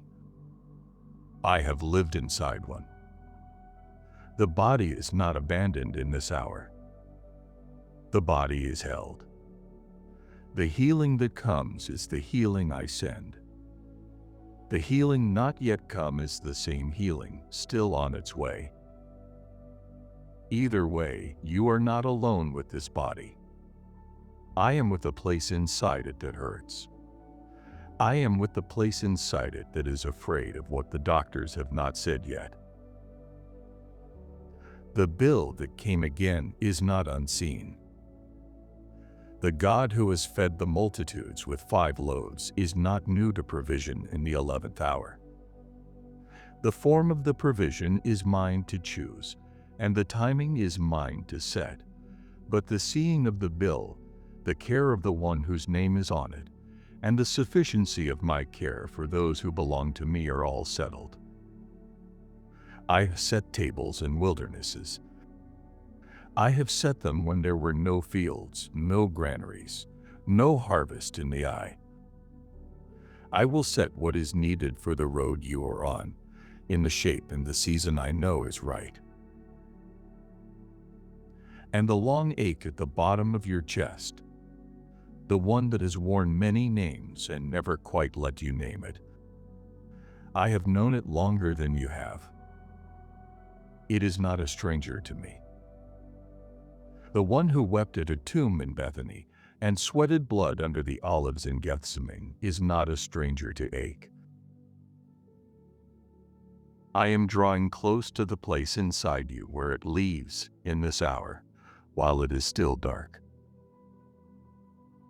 I am not asking you to give it a name in order for me to reach it. I have already reached it. I am holding it now.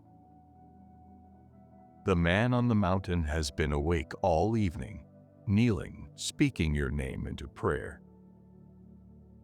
The boat you did not know you were in has been held inside his prayer the whole time. The whole hard rowing, the whole contrary wind, the whole endless night. He has not left the place of waiting until now. He has come down to the water. He is walking on the very sea that has been against you. The dark that has been pressing on your chest is under his feet. The wind that has been at every part of your life is the wind he is walking against. He is crossing this lake for you. And the wind. Let me speak about the wind for a moment, because if I do not name it for you, the night will keep telling you it is stronger than I am. It is not. There has been a real pressure against you. The years you spent leaning into the same resistance were not imagined. The mornings you woke up tired and went forward anyway were not nothing. The conversations that did not turn the way you prayed were not in your head. I am not the kind of God who tells you the difficulty was unimportant.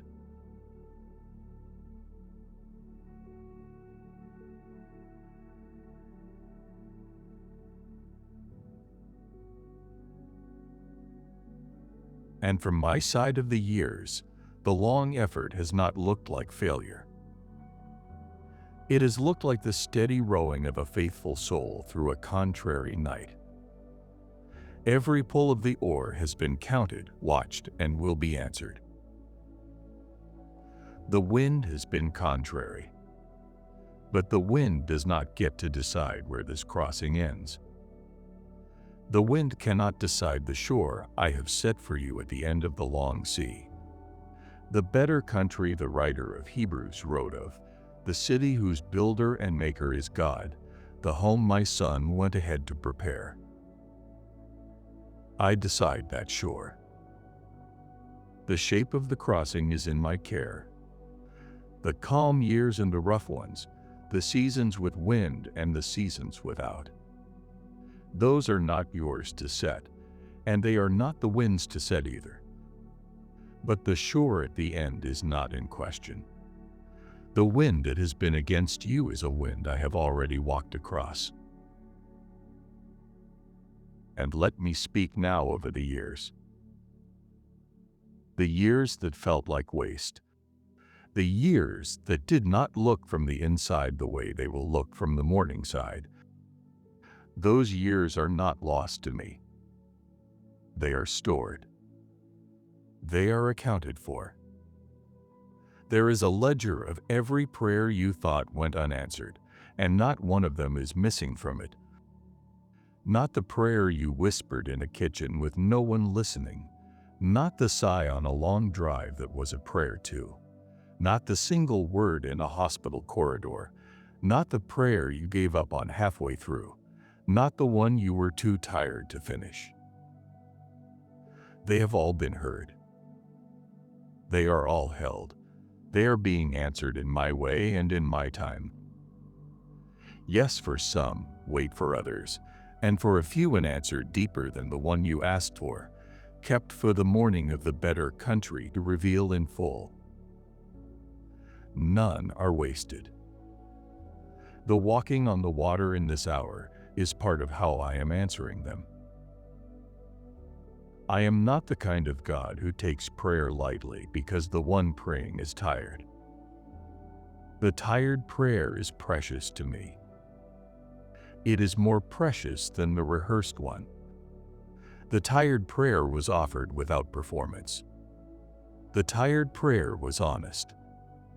And honesty in the dark is what I have always come close to.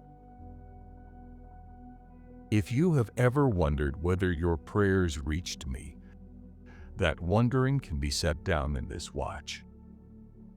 They reached me. Every one of them. The ones you prayed sitting up, the ones you prayed in the bath, the ones you prayed driving, the ones you prayed while you were doing something else with your hands, the ones you prayed in churches, and the ones you prayed in your car in a car park you did not want to leave yet. They all reached me, and what reaches me does not return empty. I am closer now than when this prayer began. The boat in the middle of the sea is what I am walking toward. The men inside are still pulling. The night has been so long that they have stopped expecting anything to change before morning. But the change is coming. The change has feet. The change is walking on the water. And when I arrive, what I look like at first may not be what you imagined. They saw a figure on the sea and thought it was a thing to fear. Many of my children, when my answer arrives, do not recognize it at the door. The thing they have been hoping for shows up in a shape they did not expect, and it looks for a moment like another fear in a long line of fears. If that is what is happening to you in this hour, if what is in front of you does not look the way you thought my answer would look, slow your breath and let me come closer. The figure on the water is not a threat to you. The figure on the water is your Lord. I have not changed in all these years you have known me. I am the same Christ who broke 5 loaves for thousands, who walked back to Bethany when Lazarus had died, who stood on a shore at dawn with a fire of coals and asked Peter one question. I have known you longer than your own face has known itself in a mirror. The face on the water is the face from the hillside. The voice that is about to speak across the wind is the voice that has spoken in every other watch of your life. You are not being visited by a stranger. You are being visited by the one who has known you the longest. My walk across the water is not slow because I am uncertain. My walk across the water is slow because I am giving you time to recognize me. I am arriving at the pace your eyes can bear. And as I walk, I am still praying. I do not stop praying for you when I begin to come toward you. I am praying as I walk. The water under my feet is the answer to the prayer being spoken over you in this hour.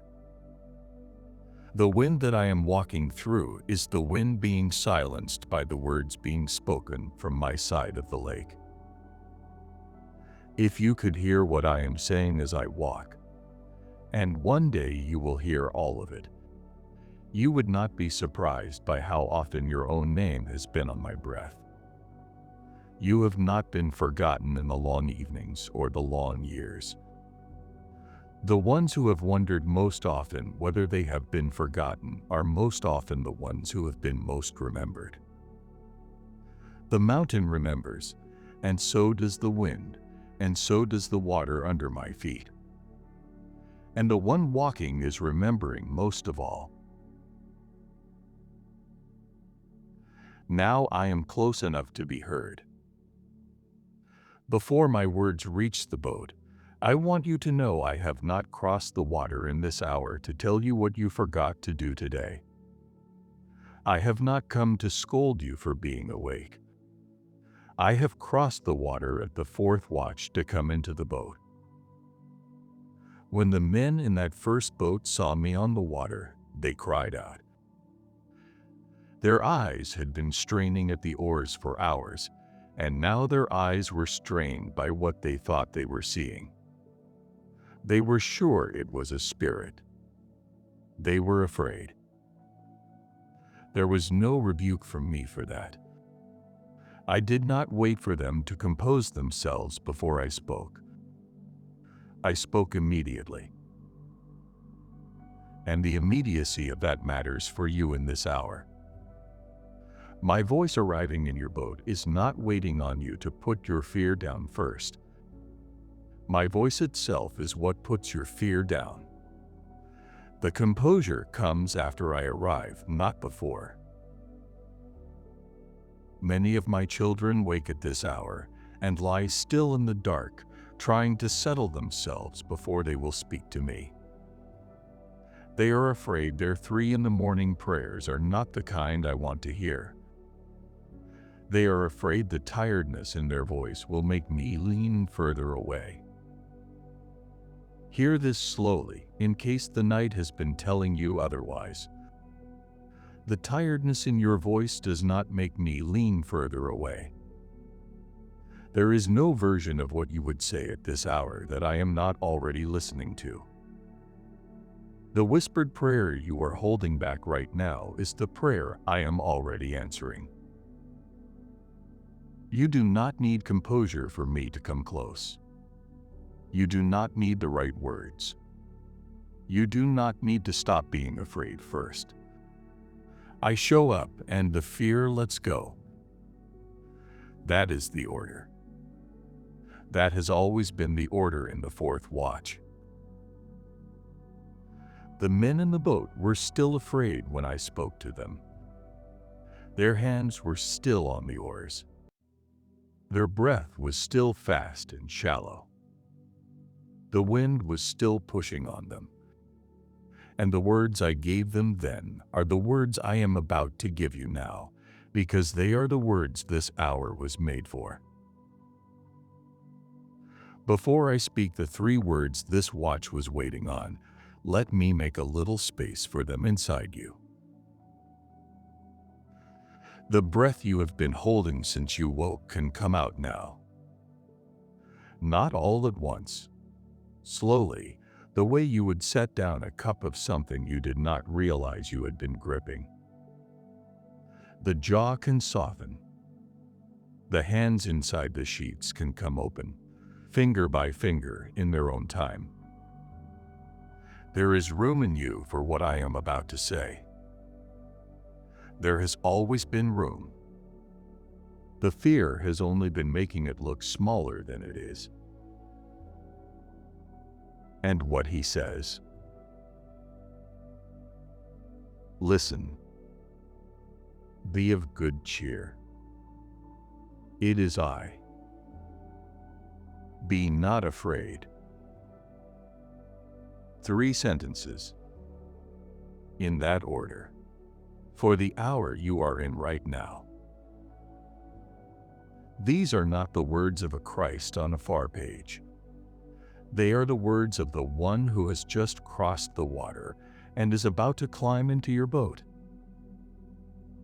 If you forget everything else this night has tried to make you carry, do not forget the order of those 3 sentences. First, take heart. Before anything else, before you fix it, before you understand, take heart that I have spoken. Taking heart is not a feeling you have to manufacture in the dark. Taking heart is a gift I am putting into your chest in this hour. It is the flame I am lighting on the inside of your ribs. You do not have to make the flame yourself. Take heart, because what is at the bottom of you is fully known to me, and I have not turned away from it. The God who is speaking in your boat is not new to long nights. The morning that is coming is being prepared by the same hands that broke the loaves, and the same hands that touched the lepers, and the same hands that washed the feet of his own betrayer. Those hands are the hands on your boat now. Take heart.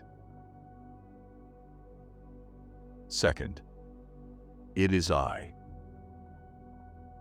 Not a stranger. Not a fear.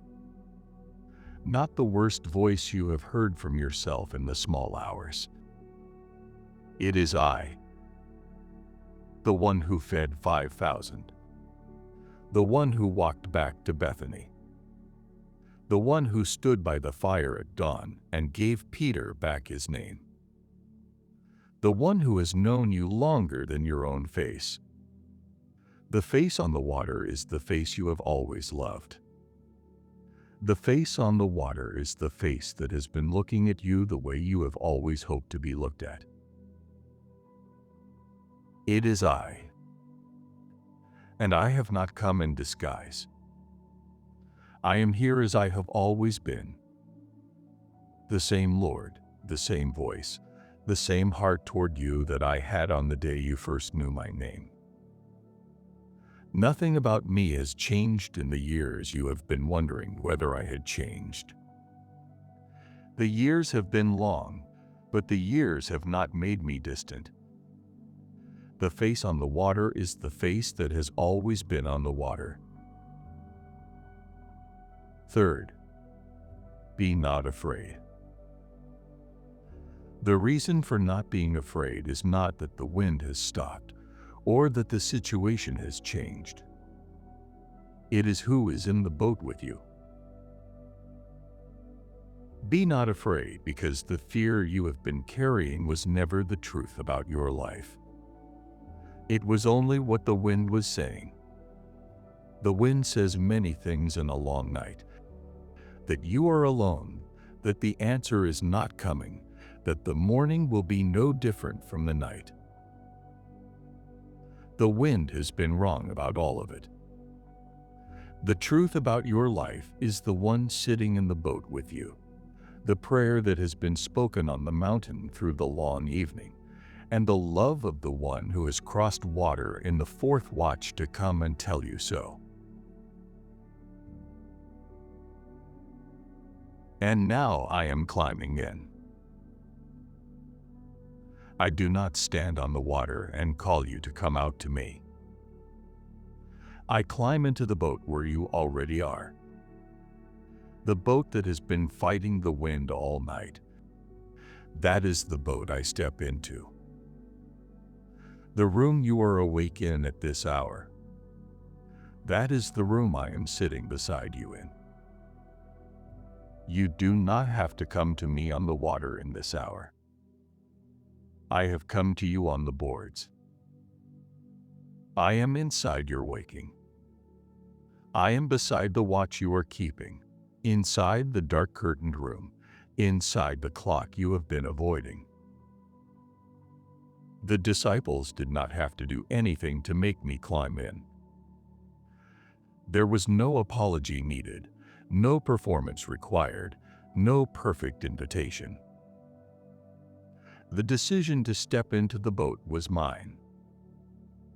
They only had to let me in, And that was less a decision than a willingness to stop being afraid. That is all I am asking of you in this hour. Not that you would do better tomorrow. Not that you would understand why the night has been long. Only that you would stop being afraid of what is in your boat. It is your Lord. Let Him sit with you. Let His weight settle on the boards. Let His shoulder brace the side that has been taking the worst of the wind. Let Him take the watch from here. You did not invite me, and I came. You did not earn me, and I came. The prayer was not perfect in the dark, and I came. The arrival has nothing to do with what you did and everything to do with who I am.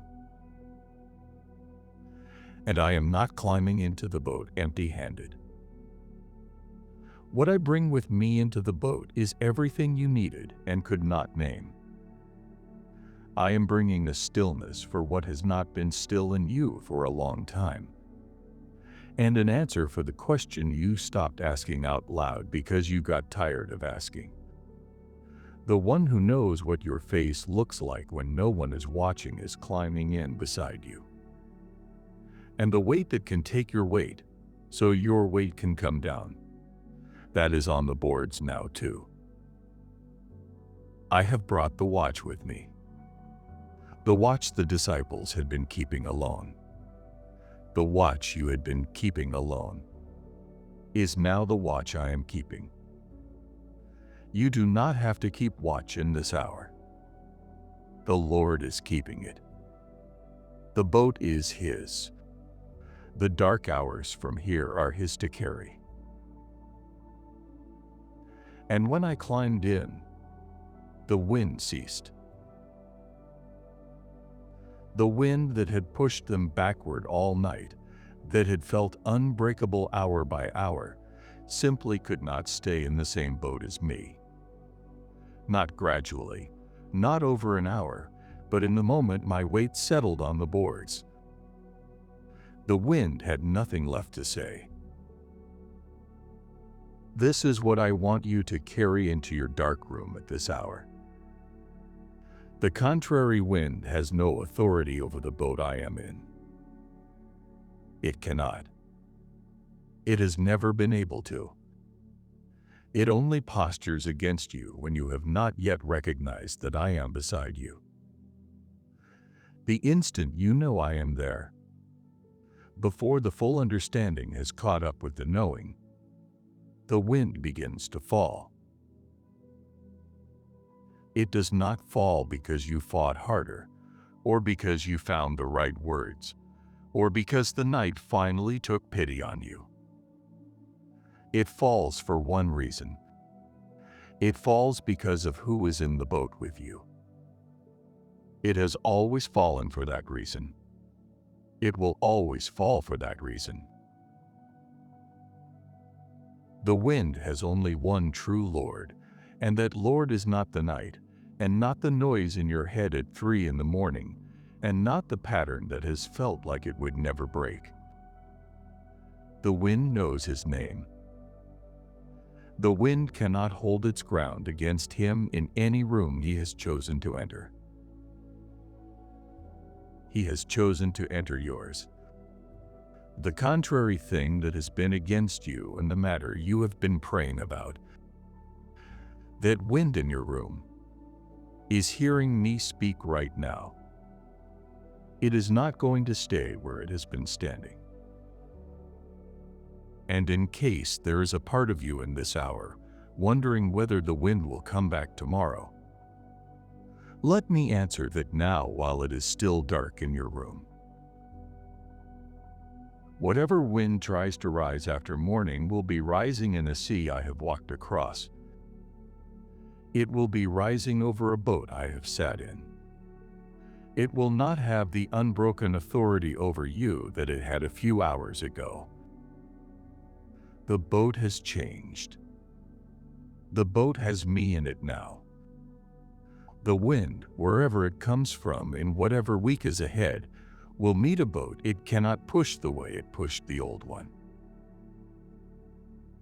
You are not going back to the boat you were in last night. The boat you wake into tomorrow is the boat with the Lord in it. The Lord who climbed into it during the fourth watch did not climb in to leave at sunrise. He climbed in to stay. The boat has new company in it for the rest of the way. Hear it again in the way a friend will repeat the most important sentence of an evening to make sure you carry it home. Be of good cheer. It is I. Be not afraid. The hour you are in is the hour I cross water for. The watch you are awake in is the watch I have always come in. There has not been a fourth watch storm in all of my history that I have not entered. There will not be one in yours. You are not the first of my children to lie awake at 3 a.m. with the wind contrary and the boat far from shore. You are inside a long line of beloved sons and daughters who were rowing in the dark when I came across the water. The disciples on the Sea of Galilee were in that company. So were the shepherds outside Bethlehem in the deep of the night, and Mary at the tomb in the early morning, and Peter being warmed by a stranger's fire at daybreak. Inside that company are also the ones whose names did not make it into the book. The woman at the well in Samaria, who could not sleep because of what the village had said about her again that day. The small servant girl in a foreign household who lay awake on a mat in a kitchen, missing her mother. The fisherman who had not caught anything for 3 nights in a row and was lying on his nets at the lake edge listening to the water. The mother in a tent in the wilderness with a baby on her chest who would not settle. The prisoner in a cell who had finally stopped trying to find a comfortable position and was watching a sliver of moon through a high window. The prophet running from a queen, lying under a juniper tree, asking to die. I came to all of them. The boat is not as small as you think it is. There is a great company in it with you in this hour. And there is my company in this hour, which is greater still. The angels who keep watch around the bed. The saints who have gone ahead and now hold you in their prayers. The Spirit who is drawing near as I speak, the Father in heaven, who has been waiting for this exact hour to be the one who turns the night for you. You are not alone in this boat. You never have been. The boat has had more passengers than you have known about for a long time. The fourth watch is not a punishment hour. The fourth watch is a visitation hour. It is the hour I have always saved for the ones I am about to reach. If you have wondered through this long night why you keep waking at this hour, why you cannot sleep through, whether you are broken for not sleeping through, let me lay that wondering down for you now. There is no brokenness in your waking. The waking is a meeting place. The waking is where I have been able to reach you. The boat is steadier now. The lake under you is quieter than it was an hour ago. The men have set their oars down and are sitting still. The room around you is the same room it was when you first opened your eyes in the dark, but the air inside it has lost its edge. The pressure that was leaning against you is gone. The pulling weight has lifted.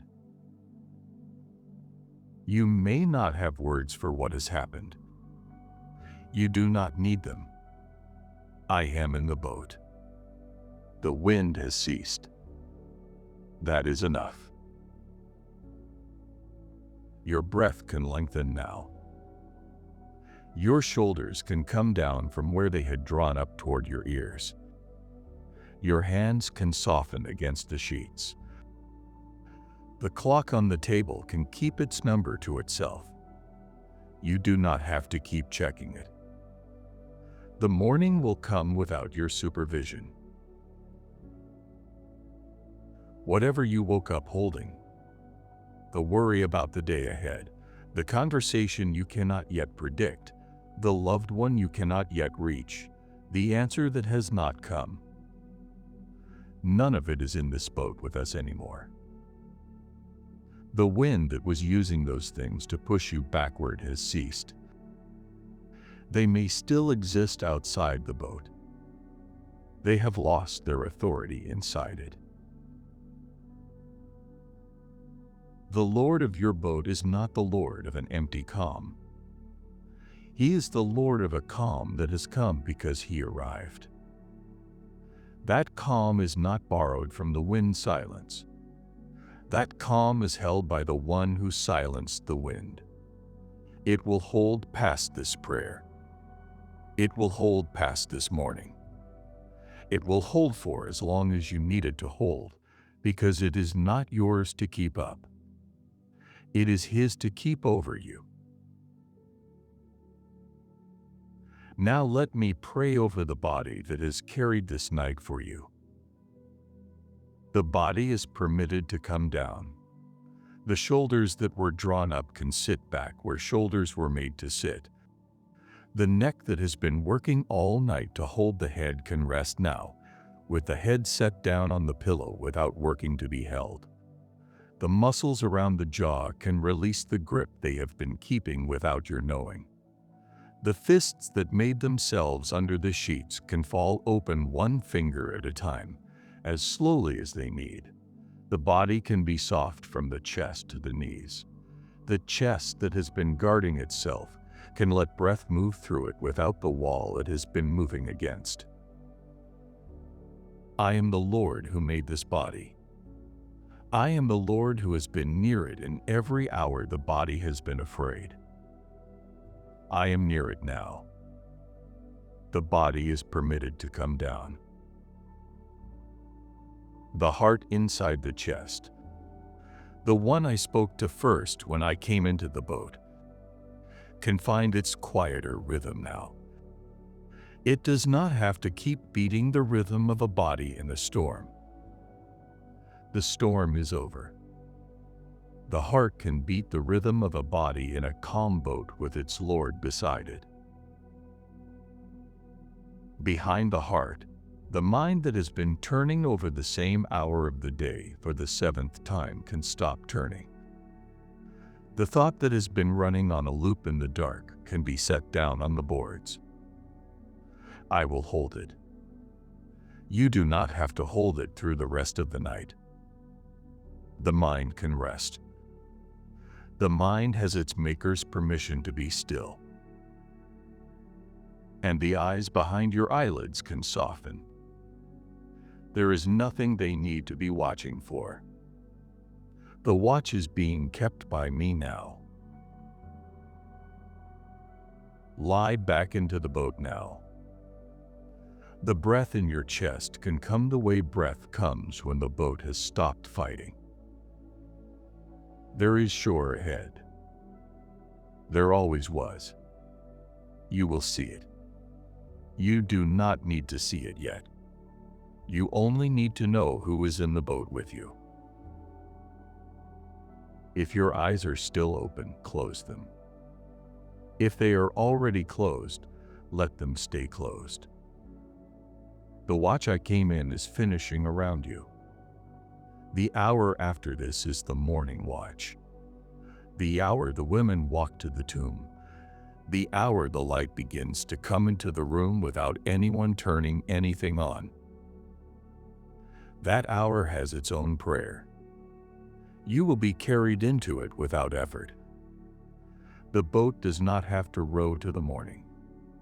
The boat only has to drift in the calm I have brought.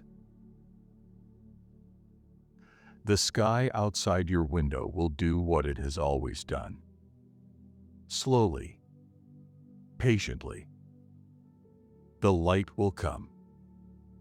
The morning will come. You do not have to make it come. You only have to lie still and let me sit with you until it does. And let me pray now over the morning that is on its way.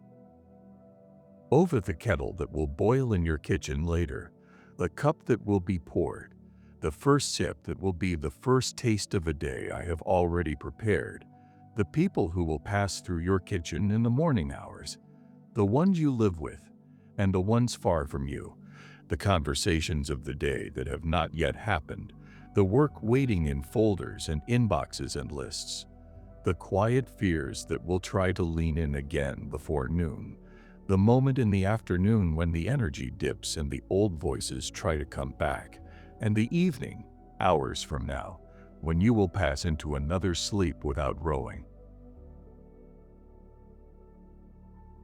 The day that is coming is a day I have walked through ahead of you. I have already been in it. There is nothing inside it that I have not seen. And the one who has been in it ahead of you is the same one who is in the boat with you now. My peace is going ahead of you to the people you love who are sleeping in other rooms in this house, or in other houses, or in other countries, or in places you do not know. The same calm I have brought to your boat is being brought to theirs. The watch I am keeping over you is the watch I am keeping over them. They are not outside this prayer. And there are the people you love who are no longer here, the ones whose absence you carry in the night. That grief can sit in this boat with me too. I am not asking you to put it down. I am only asking that it sit beside you and that I sit on the other side of it. There is room for both of us in the boat, and there is room for the grief between us, and the grief is held too. The chapter of your story that has not yet been written, the years you have not yet lived, the people you have not yet met, the rooms you have not yet stood in. I am already inside it too. I am not only the Lord of the boat in this fourth watch. I am the Lord of all the watches ahead. The morning, next week, the year that has not begun. I am at home in all of it, and I will be in the boat with you through everyone. Stay where you are. The boat will rock a little as the lake learns how to be still again, but the rocking is not the storm returning. The rocking is only the water settling. Let it learn. There is no work for you to do in this part of the watch.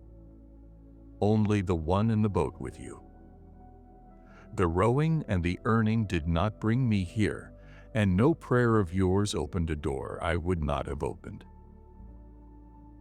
The watch was always going to bring me. You only had to be awake long enough to hear me speak. And you have.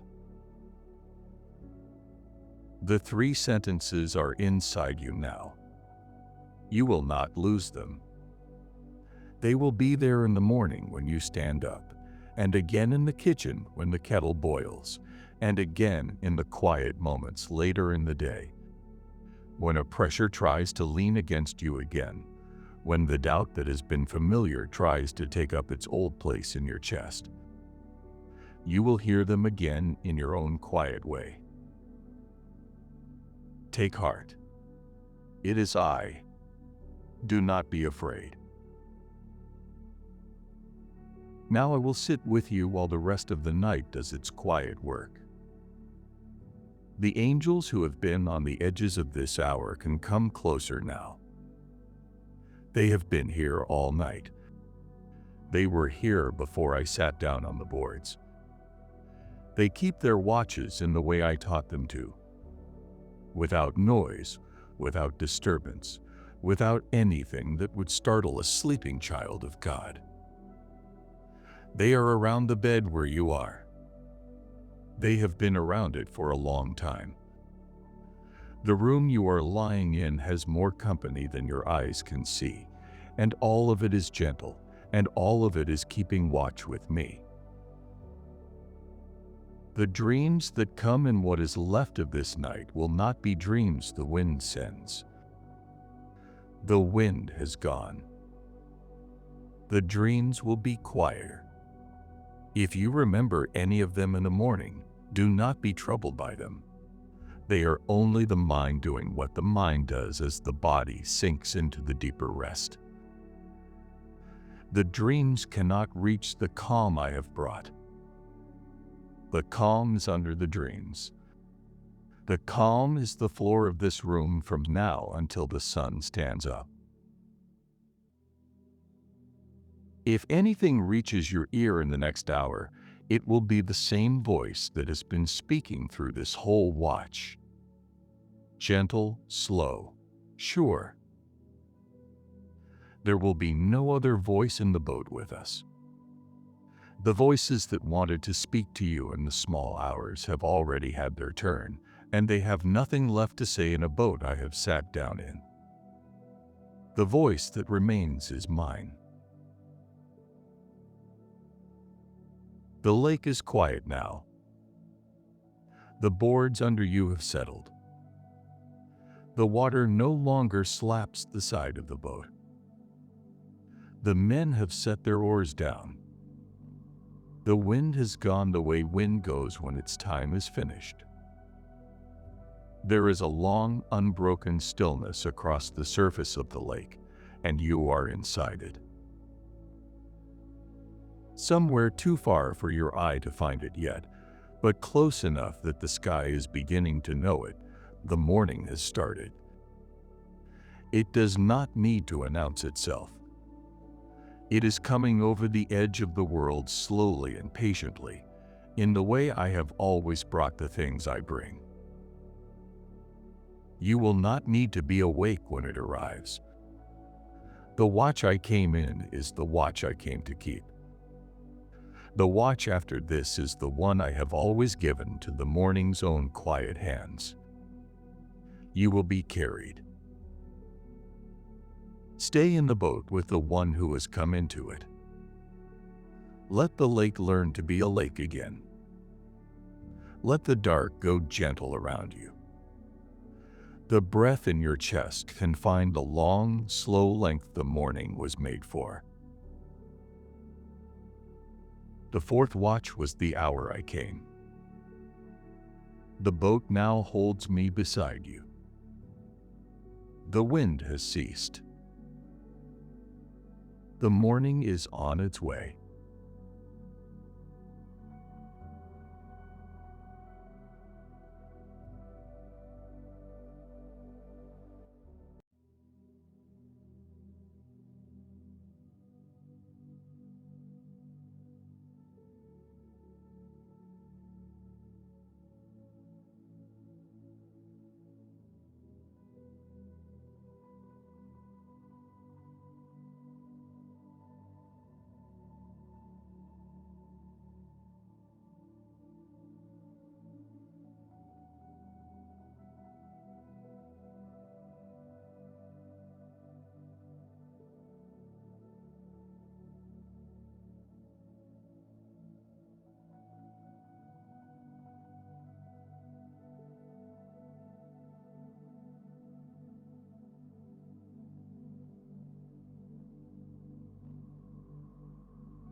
Mark 16, verses 1 to 6.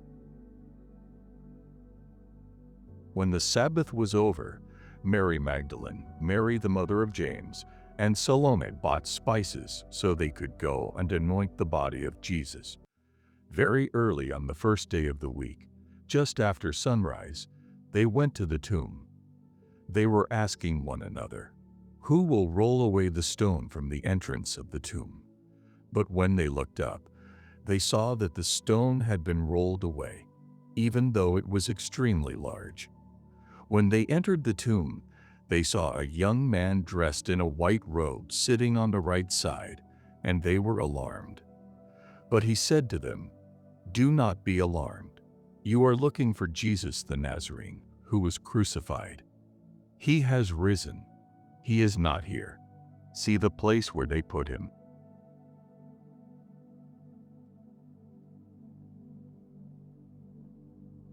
Beloved of the Father, yes, you, lying in this bed in the soft hour before the day has begun. That is who you are. You are not what the email tomorrow will write of you, or the voice at the back of your head, or the small role the world has arranged you into. You are a beloved son or a beloved daughter of the Father in heaven. And that is the name on you in this hour, the name on you when you stand up, the name on you across the day that is starting. In a little while you will swing your feet onto the floor of this room. You will turn the kettle on, and the kettle will boil the way kettles boil. You will pour the cup, and the steam will rise the way steam rises. You will look out a window, perhaps, while the cup cools enough to drink, and the morning will be doing what mornings do. A slow lightening at the edge of things, the color returning to the curtains, the road outside coming back into its shape. You will go through those quiet motions wearing the name I am putting on you in this hour. The morning is going to receive a beloved one. There was a morning very like this one in a small city outside Jerusalem, on the first day of the week, in the early hours when it was yet dark. 3 women were walking together along a path outside the walls. They had not slept well. They had spent the long Sabbath in a kind of grief that does not let the body lie down in the way it is used to lying down, and they had risen before the household was awake, and they had taken with them spices they had bought as soon as the Sabbath was over the evening before, and they were walking now, in the first light, to do the last small act of love their faith had left to do. They were going to anoint the body of a man who had been crucified 2 days before. They were going because no one else had thought of it. They were going because the love that had drawn them to him while he was alive was not finished with him just because he had died. They were going because grief moves the feet of love at hours of the morning when no one else is on the road. They were saying to each other as they walked, "Who shall roll away the stone for us from the door of the sepulchre?" It was a heavy stone. They were 3 women without a shovel, without a man's strength, without a plan. They had done the loving thing of setting out anyway. The question of how the stone would move was a question they had carried with them onto the road, walking under it as pilgrims have walked under their unanswered questions in every century since. And when they came to the place, they looked up. The stone was already rolled away. It was a very great stone, and it had been moved before they got there. Beloved, listen now. The watches you have walked through are the long Sabbath those women walked through. The hour you are coming up into is the early light they came up into on the road outside the city. The question you may have been carrying through the night, the one about the stone, is the question they were carrying. Who is going to move this for me? How is this going to be moved? You may not have spoken it out loud. You may not have known you were carrying it. The question has been with you across many mornings. It has weighed on you in the small hours. And here is what I want you to know in this watch. The stone is already moved. The largest stone of any human life, the stone of death, was rolled away on a morning 2,000 years ago when my son walked out of his tomb. That stone has not been put back. It will not be put back. Every other stone the morning may be holding for you sits in the shadow of that one and is held by the same hands that moved it. In the watches you slept through tonight, the cock crowing, the deepening, the first sleep, the centerpiece, the work I was doing was the work I always do in the watches. Some of what you were worrying about how to move has been moved already. Other things have been carried into a different place in your soul, even if their shape on the outside has not yet shifted. Other things are still being worked on by hands you do not see. None of it is forgotten, and none of it is outside the reach of the morning that broke open the largest stone. This is the kind of God I am. The work I do for my beloveds is often done on the watches when they are not watching. The morning is the witness. The morning is where the women see what was done while they were on the road. And before the morning comes all the way in, let me put a hand on the long Sabbath of your last season. The slow days when grief was the air the room had, and the body did not know how to sit down or stand up. The months when the prayer you wanted to pray would not arrive. The year when the friend you loved was gone, and the other rooms of the house were too quiet. The season when the diagnosis was sitting on the table, and no one had words for it. The stretch of weeks when you were waiting for a phone to ring and it would not ring. The chapter when faith felt like walking with the spices in the dark, on the way to a tomb with no plan for the stone. That long Sabbath of yours has been seen. None of it has been wasted. None of it has been empty. None of it has been outside my company. I was on the road with you in those years. The walking and not knowing was not walking alone. The grief that moved your feet at hours of the morning, when no one else was on the road, was a grief I was walking inside of. I have not been a stranger to your Sabbaths.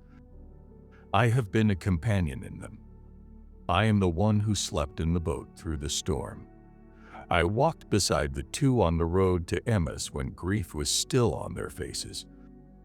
I go to the tomb with the women who go to the tomb. And if there is one in this room tonight who has not yet come to my son, who has been listening from the edge, wondering whether this father, this morning, this name of beloved is for them, this prayer is also for you. The morning is for you too. The stone my son rolled away on the morning 2,000 years ago was rolled away for the world he came to find. He stands now at the door of every room where one of his unfound ones is waiting, patient, gentle, not breaking the door down, but waiting to be welcomed in. If anything in your heart at the edge of this morning is leaning toward him, that leaning is the Spirit. The leaning is enough. You can simply say, in the language of your own waking, Lord Jesus, I would like to know you. He has been waiting for that sentence longer than you can imagine. The morning is the morning the Lord has made, for the found and for the not yet found alike. There is room in it for you.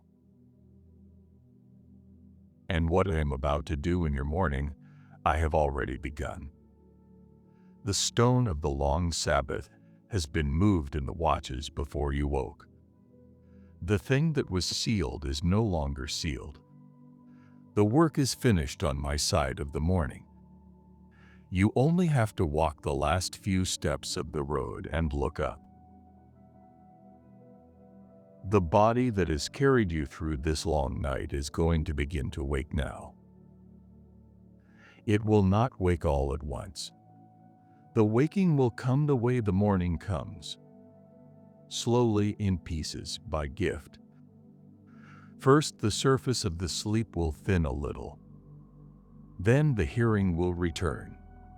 The quiet sounds of the room, the cars on the road, the boiler in the wall, the bird that begins before the others. Then the body will begin to know the bed it is in, the weight of the blanket, the pillow under the side of the face.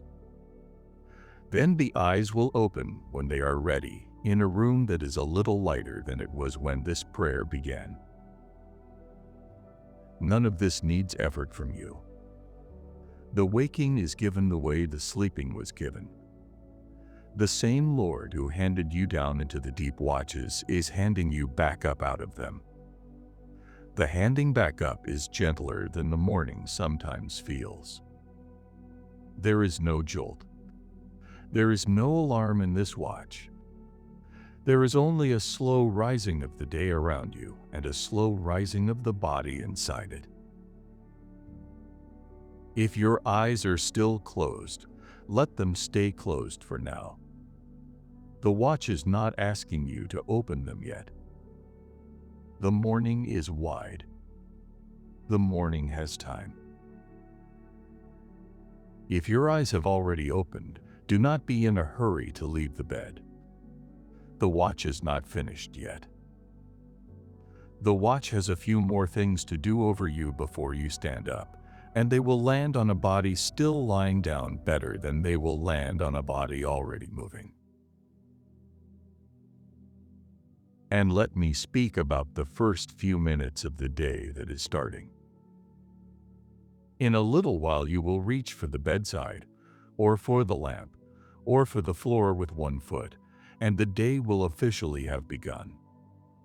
Before that happens, hear what I am putting into those first minutes for you. Into those first minutes I am putting peace for the moment your foot meets the floor, kindness for the moment you stand, sure footing for the few steps from the bed, gentleness for the face you will meet in the mirror, in case the night did not give you the kindest version of it, and blessing for the cup, the first sip, and the few quiet minutes before the day takes its claim on you. These minutes are not throwaway minutes. They are the morning's threshold minutes. They are the first ground you will stand on in a day that is being given to you. The Lord who sat with you in the watches sits with you across that threshold too. He does not get out of the boat at the morning. He walks across the threshold with you into the day. If you are someone who has not woken kindly to mornings for some time, this morning is going to begin a different pattern. The kindness I am putting into the threshold of this day will outlast the threshold. It will reach into the second hour, the fourth hour, the noon hour, the early afternoon. It will not run out at breakfast. The grace appointed for this day is not a thin grace, and it is not running short. Listen, beloved. 3 sentences for the watch you are coming up into.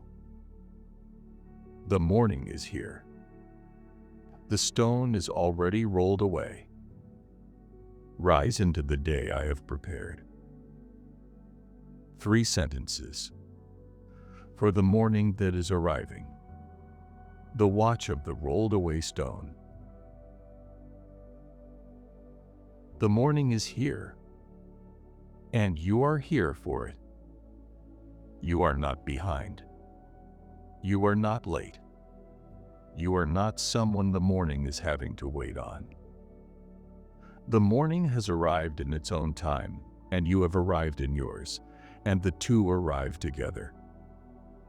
The night has done what the night does, and the morning is doing what the morning does, and the body that has carried you between them is doing what bodies do when they have been kept by the one who made them. You are exactly on time. The morning is exactly on time. The two are meeting in this room now. The morning is here, and the morning has been worked on while you slept. The dawn that is coming up at the edge of the curtains has been being prepared for you across the watches. The light that is about to come into the corner of the ceiling did not arrive without being sent. The Word who spoke into the first morning that ever was, "Let there be light," is the Word who has spoken the light into this morning. The Word came down into a body in Bethlehem, walked into a tomb in Jerusalem, walked out of it on a third morning, and is the light coming up at the edge of your curtains now. The light comes at His word. The light comes for you. The stone is already rolled away, because the work that needed doing was mine to do, not yours. The women on the road did not have to push the stone. They had only to walk to the place where the stone was, and to find that I had been there before them. That is the whole structure of this morning for you. The walking toward is yours. The moving of the stone is mine. We do not share that labor. We never have. The stone is already rolled away, and the burdens you have been worrying about how to move are inside the same morning, even if you cannot see them yet from where you are standing. The relationship that has been sealed too long, the opportunity that has not opened, the pattern in your life that has been heavier than 3 women's strength, the grief that you did not know how to roll away, the condition in your body that has felt like a sealed door. None of those things are yours to move alone. They are stones. The stones in the lives of my beloveds are mine to deal with, in my time and in my way. A few I move while you sleep. Others I move when you finally walk to where they are. The largest are sometimes left in my keeping until the morning of the better country. The morning where every tear is wiped from every eye, when they are rolled away once and for all. Whichever way I move them, the morning is the witness. Rise into the day I have prepared, because the day is not a day you are walking into alone. The day has been prepared. The good works that I have prepared for you to walk in this day were prepared before the day began. The kind moments you will have, the quiet wins you will not see coming, the conversations that will turn out better than you feared, the unexpected mercies along the way. Those have been laid down on the day's road by hands that went out ahead of you. You are not improvising the day. You are walking in something already prepared. Rise into the day I have prepared, and rise as a beloved one. Not as a laborer earning the right to be loved by the end of the day. Not as a tired servant going out one more time to a master who keeps a tally. Rise as a son, rise as a daughter. Accepted in the beloved, your name written in the Lamb's book of life, your standing not yours to earn, but His to give. The Father is pleased with you and His Son before you stand up. The pleasure is the climate the day is being lived inside of. And let me put a longer hand on the day that is coming. The work waiting for you in this day is work I am with you in. The list you wrote yesterday for today, the list you did not write, the things that were not on the list and will arrive. All of them are inside the day I have prepared. None of them are outside my reach. None of them require you to be more than the beloved one you are when you stand up. The work will get done in the company of grace.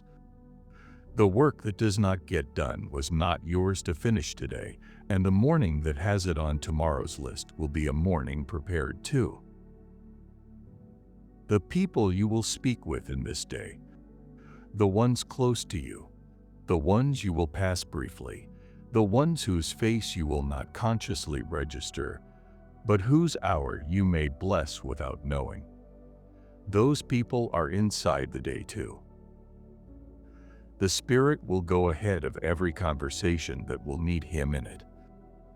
The right word will be there. The kind silence will be there. The sentence that does not need to be said will not be said. You do not have to plan tomorrow's tone of voice in this bed at this hour. The voice will be given to you on the road, the way the words to the women at the tomb were given to them on the road. The decisions of this day, the smaller and the few larger, are inside the day too. You will know what to do when the time comes to do it. The clarity will arrive on the day, not the night before. The night before is for sleeping. The day is for deciding. The two have their separate work, and you do not need to carry the day's work into the bed at this hour. And the harder moments of this day, if there are any, and there may not be, those have a hand prepared for them already. The grace appointed for those moments will be there exactly when those moments are. The grace will not arrive late, and the grace will not run thin. There is enough grace for this day. There is always enough grace for the day a beloved is walking in. The supply is from my side, not yours. And the body, when it does rise, will rise with the morning's gift on it. The shoulders that were loosened in the watches stay loosened. The breath that found its longer length in the deeper watches stays longer than it was the morning before. The face that was rested in the small hours arrives at the mirror with more rest in it than the body had any reason to expect. The eyes that did the listening in the temple watch carry that listening forward. They will see the day with a kinder set today than yesterday's set. The heart that was beating to the rhythm of a calm boat in the centerpiece will beat to that calm rhythm into the day's first hours, into the second, into the third. None of this will be lost when you stand up. The peace given in the watches is meant to last past the alarm. The kindness given in the watches is meant to outlast the first inconvenience of the morning. The grace given in the watches is meant to be carried into the kitchen, into the office, into the school run, into the meeting, into the conversation that will need it most. If your morning is the kind of morning that has tasks waiting from the first minute, children to be got out of the door, an early commute, an early call, an early shift, the watch's gifts go with you into all of those. The Lord who kept the watches does not stay behind in the bedroom. He is the Lord of kettles. He is the Lord of staircases. He is the Lord of the school run. He goes with you wherever the morning takes you. If your morning is slower than that, if you have been given a quiet hour or two before the day demands something of you, receive that slower morning as part of the watch's gift too. It is not wasted time. It is the time the Lord has given you to walk gently into the day, in the way the women walked gently to the tomb at first light. The slowness is part of the holiness of the morning. The slowness is where the morning meets you most directly. Once more, in the way a quiet sentence said twice settles deeper than once. The morning is here. The stone is already rolled away. Rise into the day I have prepared. And before the watch hands you fully into the morning, hear what the night has done in you. The body has been repaired in places it has been waiting on. The cells that were tired have done their quiet renewal. The mind has filed away the day before in patterns you will only notice in how lightly today sits in your head. The heart that has been carrying a long weight has carried less of it across these hours, and what it laid down in the watches will not all be picked back up at sunrise.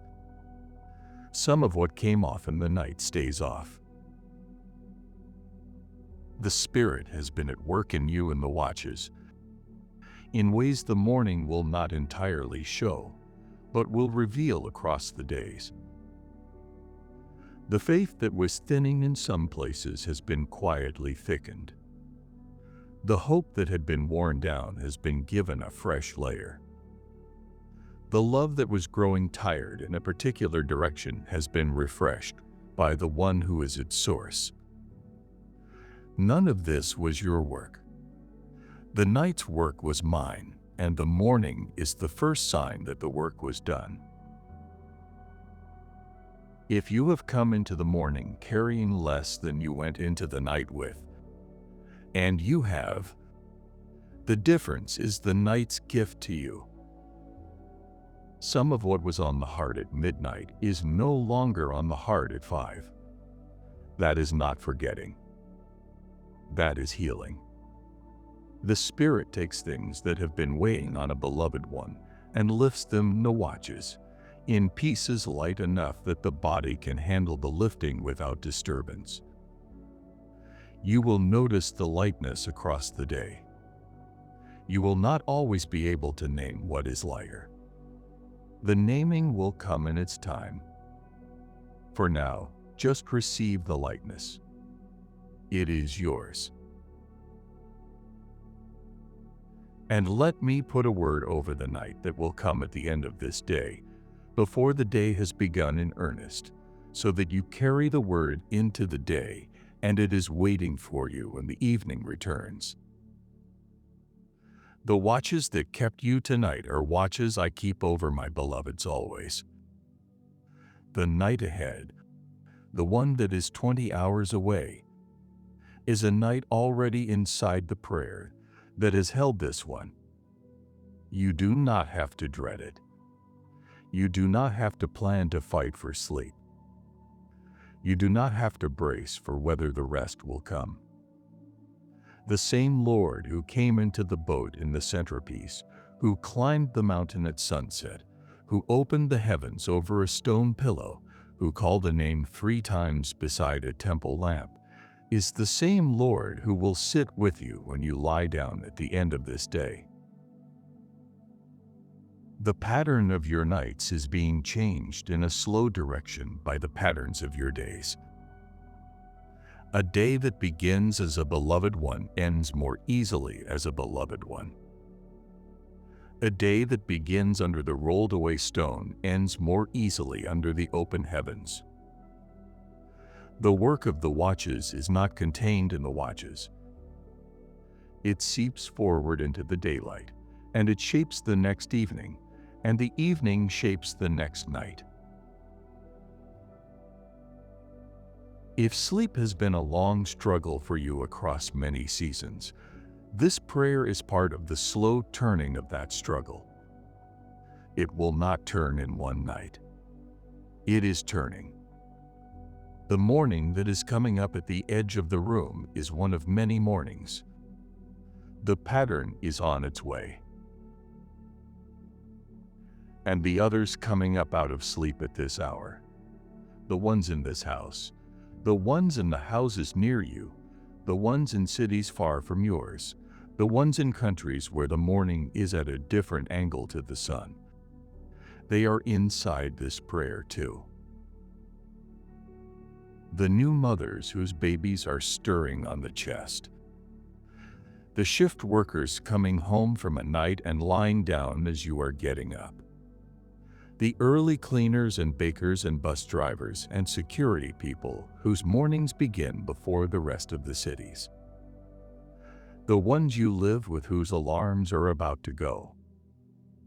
The friends in different time zones whose evenings are arriving as your morning is. The lonely ones whose mornings have been hard for some time. The grieving ones whose mornings are still climbing out of a heavy Sabbath. All of them are receiving a morning prepared for them too. The Lord of the rolled away stone is the Lord of every morning. There is not a morning happening anywhere on the earth right now that is outside His preparation. The dawning that is coming up at your window is part of a dawning coming up at theirs. The peace I am putting into your threshold is peace I am putting into theirs. In the city outside Jerusalem, the women who had walked to the tomb in the early hours did not stay there long. They had come to do the last small act of love, and they had found that I had got there before them, and they walked back into the city with a different set of legs than the legs that had walked out. The grief that had been the air around them was thinner now. The morning had answered the question they had been carrying on the road. The first day of the week was a different day from the day they had set out on. Beloved, this is also that morning for you. The watches have done their work. The night has finished its keeping. The morning has come in around you. The stones you did not know how to move are in the hands that move the largest one. The day prepared for you is waiting on the other side of standing up. The name you wear is the name of a beloved one of the Father in His Son, and in Him the Father is pleased. Rise when you are ready. The eyes can open in their own time. The body can sit up in its own time. The feet can find the floor in their own time. The kettle can wait for you. The day is not in a hurry. The day has been prepared, and it has time, and you are arriving in it on time. The night is finished. The morning is here. The stone is rolled away. Beloved, rise.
The prayer is finished. The watches are kept. The morning has come. Before you carry the day, take one more thing with you. A blessing over what is ahead. The Lord bless you and keep you in this day. The Lord make his face shine upon you. The Lord lift up his countenance upon you and give you peace. Peace for the body that has rested.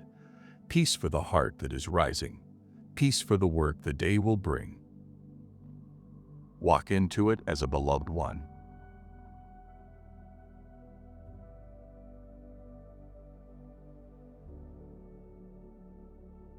If this prayer reached you in any watch of the night, leave the word Amen in the comments below.